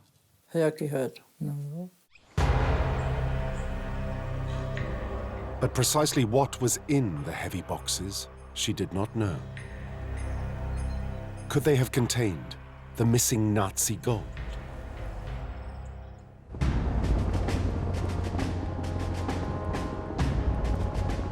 A week after the SS dumped their load into Lake Toplitz, on the 8th of May 1945, the Nazis surrendered. The Allied nations celebrated victory. But where was all the missing Nazi gold?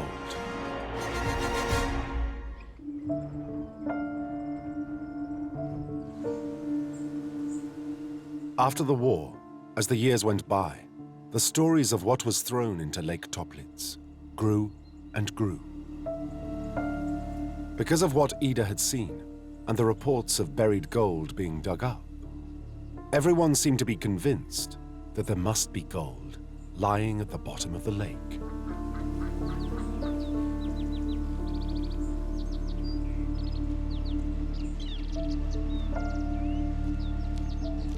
In the 1950s, local boy Gerhard Zauner grew up on the stories of buried treasure in Toplitz.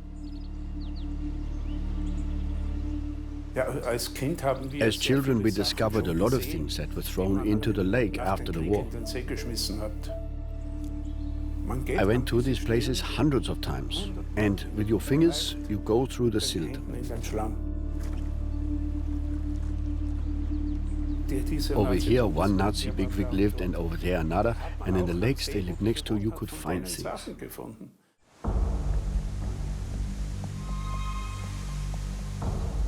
In the post-war years, amateur divers attempted to reach the bed of Lake Toplitz to recover its Nazi treasure. But Toplitz is a highly unusual lake. No oxygen exists below 20 meters, so nothing perishes. With its steep, wooded banks, trees fall in and form a false bottom of floating logs, under which, if you get trapped, there's often no way back to the surface. Two German scientists who had worked in the Nazis' naval station during the war drowned when they attempted to get to the bottom of Toplitz. Their deaths only heightened the rumors of what was hidden in the lake. Only now, people said the lake was cursed.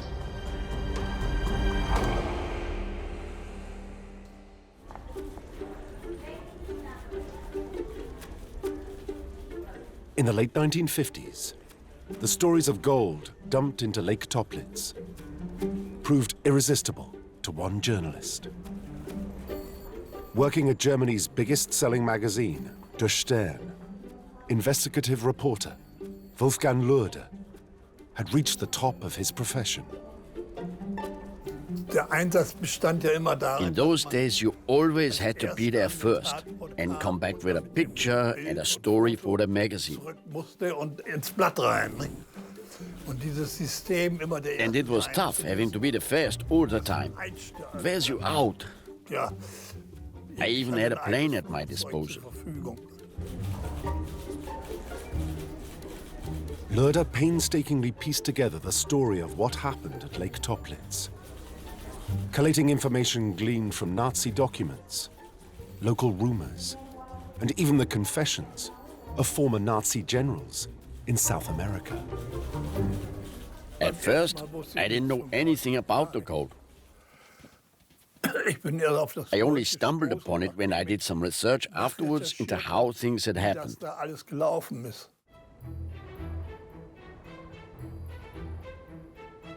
Based on what he'd discovered, Lederer persuaded his editors to finance the first large-scale exploration of Toplitz, on the grounds that he might just get the scoop of the decade. And it helped that Wolfgang Lederer wasn't just a journalist. I was in the Navy. I was a naval officer during the war. So I know how to operate underwater.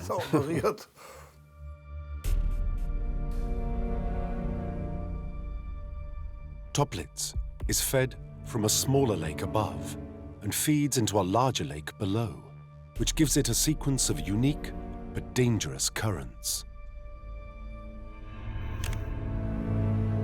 Lederer had to establish exactly how he could navigate the precarious movements of the lake all the way to the bottom, 103 meters down. I had to calculate with what speed and at what level the lake would move. I did that in the winter of '58 for the first time. The lake was still frozen and was just starting to melt. And this way you can see exactly how the streams from Toplitz develop. And even if he managed to work out the currents, getting whatever was down there to the surface presented a whole other set of problems. Lederer adapted technology he had used in the Marines. I did the calculations and then we built ourselves a claw gripper. We had built the gripper in such a way that it opens when it goes down. And then a rope had to be pulled, so it closes when it is down.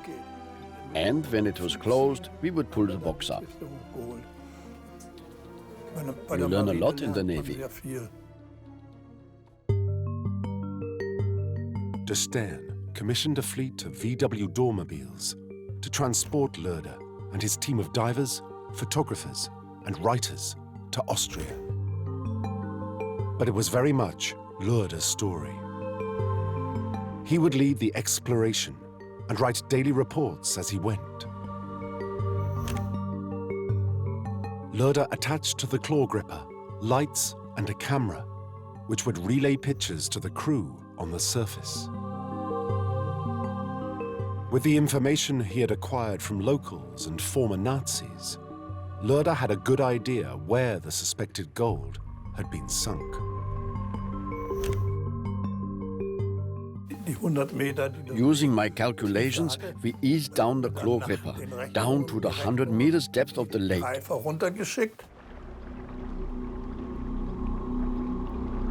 They scanned the entire lake for 2 weeks and found nothing. But Lederer was determined, and just when they were ready to give up, told his team they had to continue into the darkness.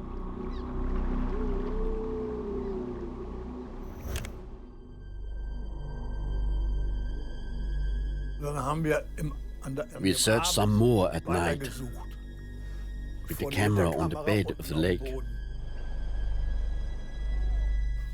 In the beginning, we didn't find anything.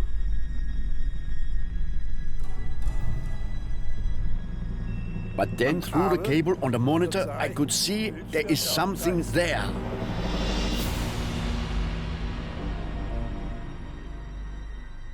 At about 11 at night, we saw a box.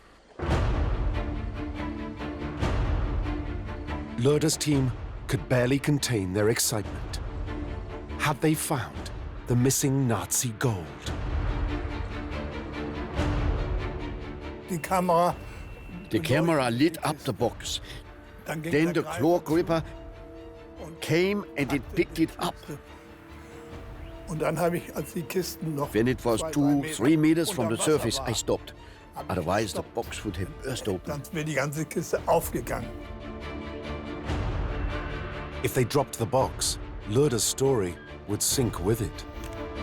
He wasn't going to take that risk. I dived in, tied some rope underwater, and wrapped it around the box.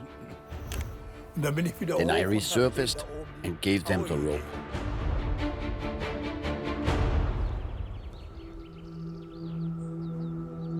But when they brought the box to the surface, no one was sure what was inside. The next morning, the world's media waited with bated breath. Amongst the crowd was local boy Gerhard Zauner, who still remembers the day that changed his life. For us, it was sensational. We all went to Lake Toplitz with our parents to witness the salvation of this treasure. This was a big motivation for me. I had to get down there. But it wasn't just Zauner and his family who were on tenterhooks to see what was in Lederer's recovered box. The police came and the public. 80 or 90 people. It was a scrum. Then we pulled the box up. The box burst open. But there wasn't any gold in there.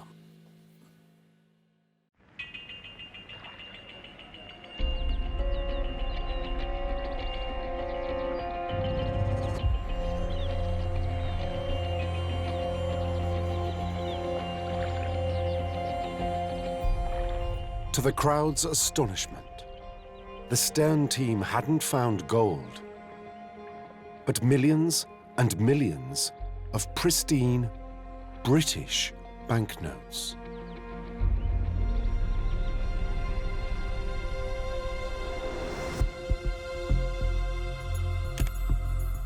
We brought them up, and after 16 or 17 boxes, we thought, this is nonsense. We leave them all down there and tear the lids open underwater, and then we can see if it is gold or... But they were just notes.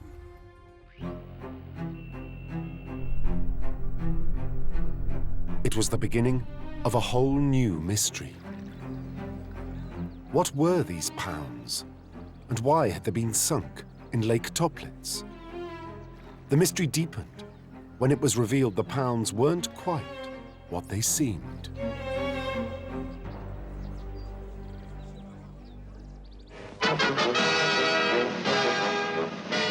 Lake Toplitz in Austria, and the end of a long search which for years puzzled Scotland Yard and the international police.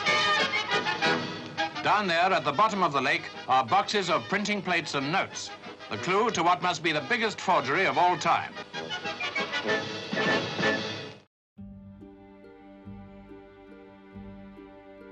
What Lederer and his De Stern team had discovered wasn't gold, but 73 million pounds worth of perfectly forged banknotes. The equivalent of almost 3 billion pounds in today's money. Just why they were there, nobody knew. But unraveling the mystery of the counterfeit pounds would make Wolfgang Lederer's name. Lederer was consumed by this the way almost anybody who gets involved with it does. It was a tremendous sensation. He got a lot of publicity and a lot of very good stories.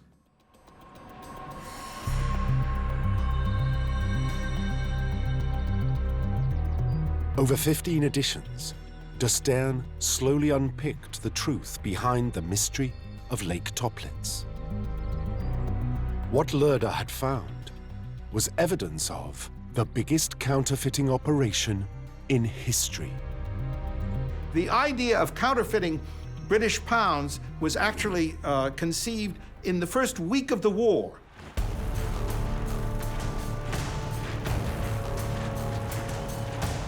The Nazis' plan was to destabilize the pound as the world's reserve currency and bring the British Empire to its knees. Great Britain would be subsumed into the 1,000-year Reich. The Bank of England was convinced its banknotes were unforgeable.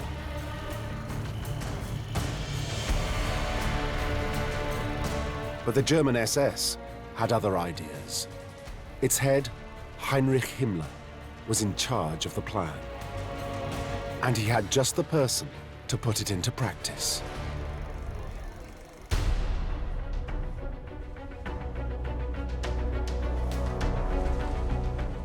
An SS officer with a background in engineering and a speciality in forging passports had come to Himmler's attention.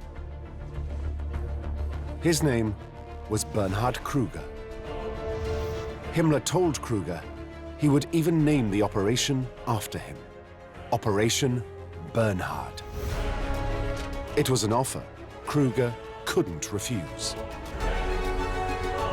Kruger was instructed by Himmler to use Jewish counterfeiters and artists to make his pounds.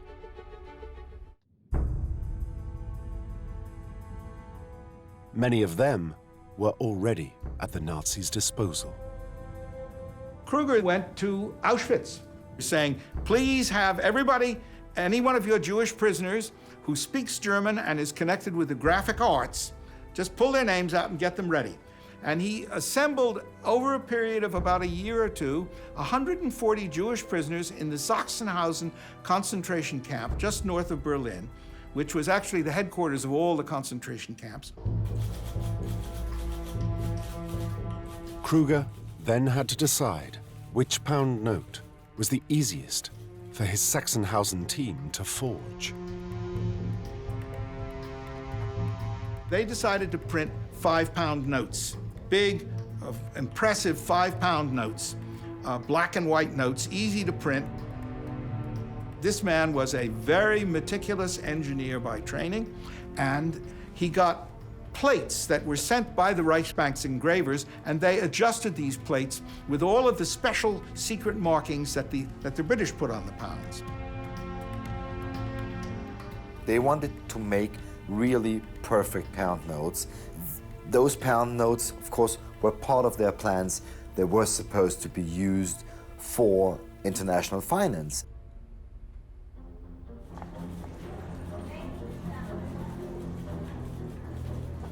Wolfgang Lederer's De Stern articles revealed that in September 1942, the first Sachsenhausen-produced forged pounds had made their way into circulation over the Channel.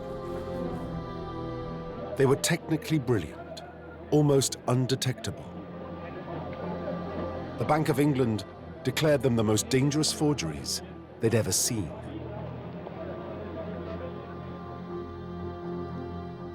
Soon, a flood of forged pounds were appearing, used by the Nazis to buy weapons and yet more gold.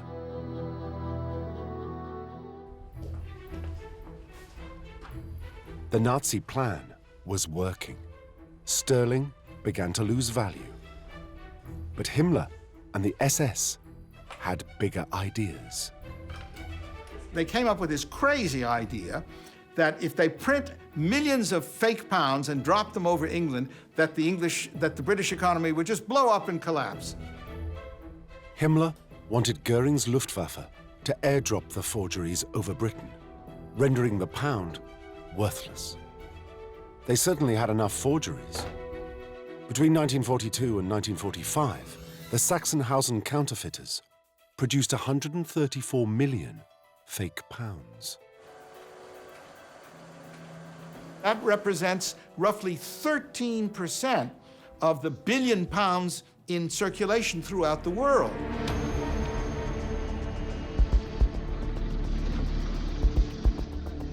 The pound was becoming a suspect currency.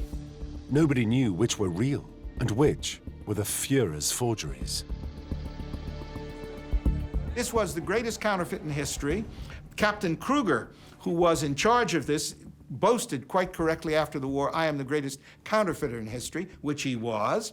There's nothing even near it.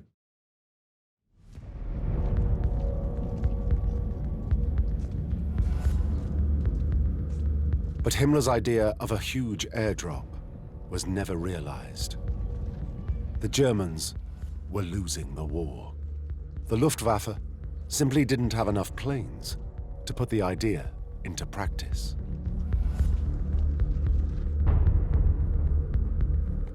As the Allies approached in 1945, Krüger knew his life and that of his counterfeiters had little meaning to his boss, Heinrich Himmler, who was desperately trying to hide evidence of his appalling crimes. Krüger realized that not only when the thing was shut down that the Jews would get killed, but he, as the bearer of a state secret, probably would get killed too. So it was the interests of both the SS major and the Jews began to converge.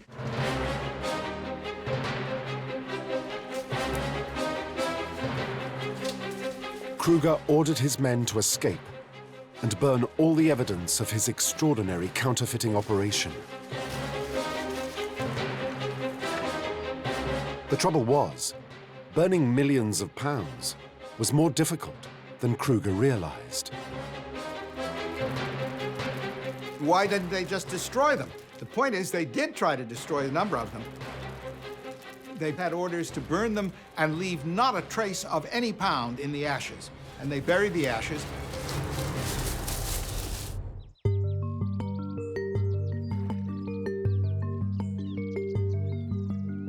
But there were just too many pounds to destroy. So Krüger sent a unit with forgeries boxed in weighted, waterproof crates, each weighing 200 pounds, to the Salzkammergut. Their destination was Lake Toplitz, as proved by Wolfgang Lederer, who pulled them to the surface in 1959. The intelligence service of the SS, in cahoots with high-level experts, brought the boxes to the Toplitz in Austria. I knew that the boxes were thrown into Toplitz, and I knew who threw them in.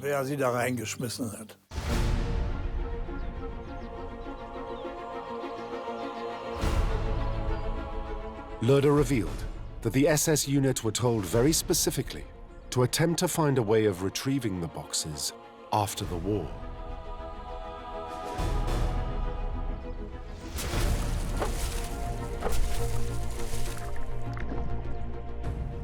They take the coffins full of counterfeit pounds and they sink them in the lake, but not completely, because each one of those coffins is attached to a rope.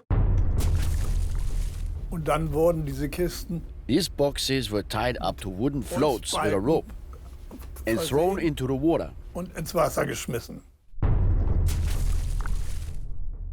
Und ein Bild ist auch da.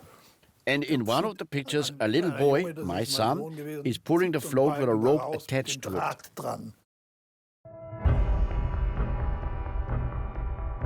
The ropes from the boxes were attached to logs that would float and indicate where they had been sunk. That way, the SS believed they would one day return and reclaim their sunken loot.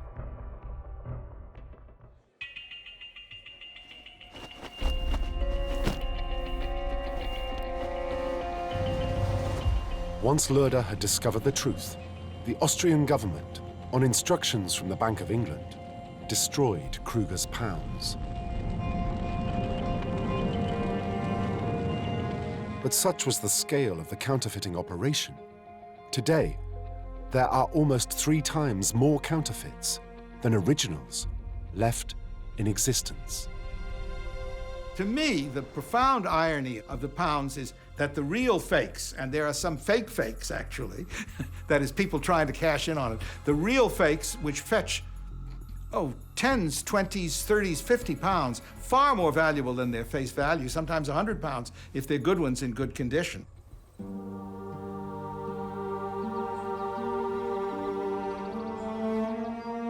But had Wolfgang Lederer unraveled the mystery of Lake Toplitz once and for all? Were the stories of sunken gold just stories after all? Questions remained. If Toplitz only contained forged pounds, what was in the heavier boxes as seen by Ida Weisenbacher. That day the SS arrived at her door. Could they have contained gold? Bestimmt. Absolutely, absolutely. All these boxes haven't been taken out. I'm convinced. There were these small, heavy boxes with the handles. I don't know, but maybe there was gold in there.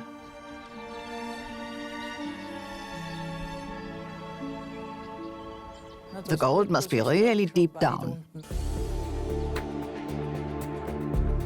It's not such a far-fetched idea. Even the man who found the forged pounds in Lake Toplitz is convinced another unit of SS officers were responsible for the disposal of Nazi gold. There was a different group that transported boxes with gold to Austria.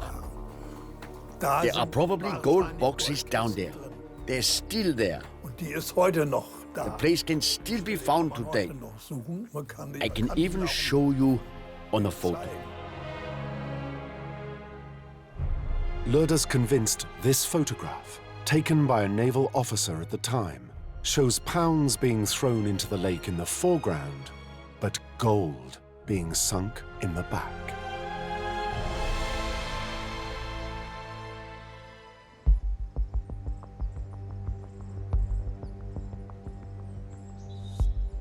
The rumors of sunken gold remain so strong that in 1963, 4 years after de Stern's revelations, a young diver from Munich drowned looking for it. Whilst searching for the body, the Austrian government mounted the first official exploration of the lake. They pulled to the surface equipment from Sachsenhausen and yet more counterfeit pounds, but no gold. After that, the authorities introduced a ban on all underwater explorations of Toplitz, which still exists today.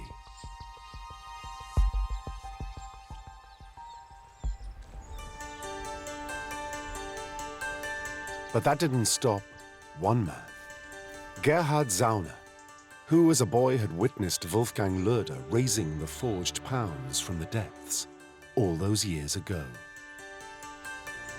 It is my world. It is my favorite lake because historically it's the hottest. Zauner has dived for gold and other treasures more times than anyone else in the Salzkammergut. He's pulled so much Nazi memorabilia from the bottom of the Austrian lakes, he's even opened his own museum.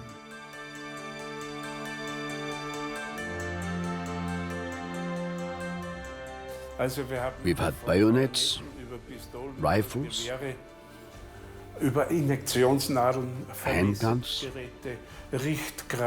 hypodermic needles, 3 big round mines. One of them is in the restaurant at Toplitz. But Zauner never discovered gold until 1987.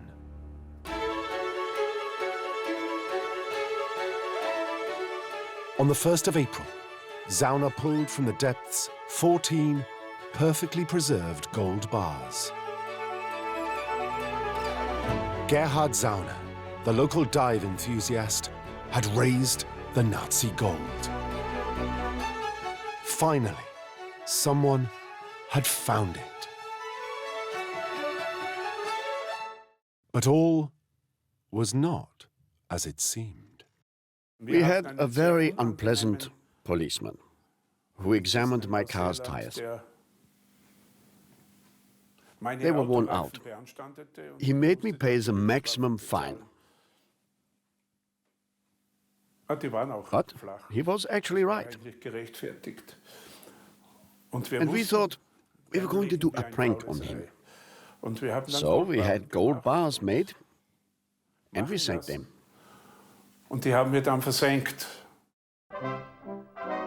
It was all just an April Fool's joke by Zauner to get back at his local policeman. We said it wasn't gold, but the police said it was, as it was heavy. They took it away, and after 3 days they found out it wasn't gold after all. No one knows the policeman's real name now. Everyone just calls him Goldfinger. Even today, Zauner's hoax hasn't stopped the stories of Nazi gold in Lake Toplitz from persisting. There are so many funny stories the Austrians tell about it, because they say there's all these nutty Americans and British coming to Lake Toplitz, and we're just making jokes with them. Any story that says, look, there's gold in them thar hills or them thar lakes, is going to attract people who will say, let me go after it and look for it. Because after all, if you find it, you've hit the jackpot. The mystery of what really lies at the bottom of the devil's dustbin may never be solved. Today, Toplitz is a bit of a secret. It doesn't want to show all it's got, does it? One thing is for sure, there's large amounts of gold and other valuables in the Salzkammergut that have not been found.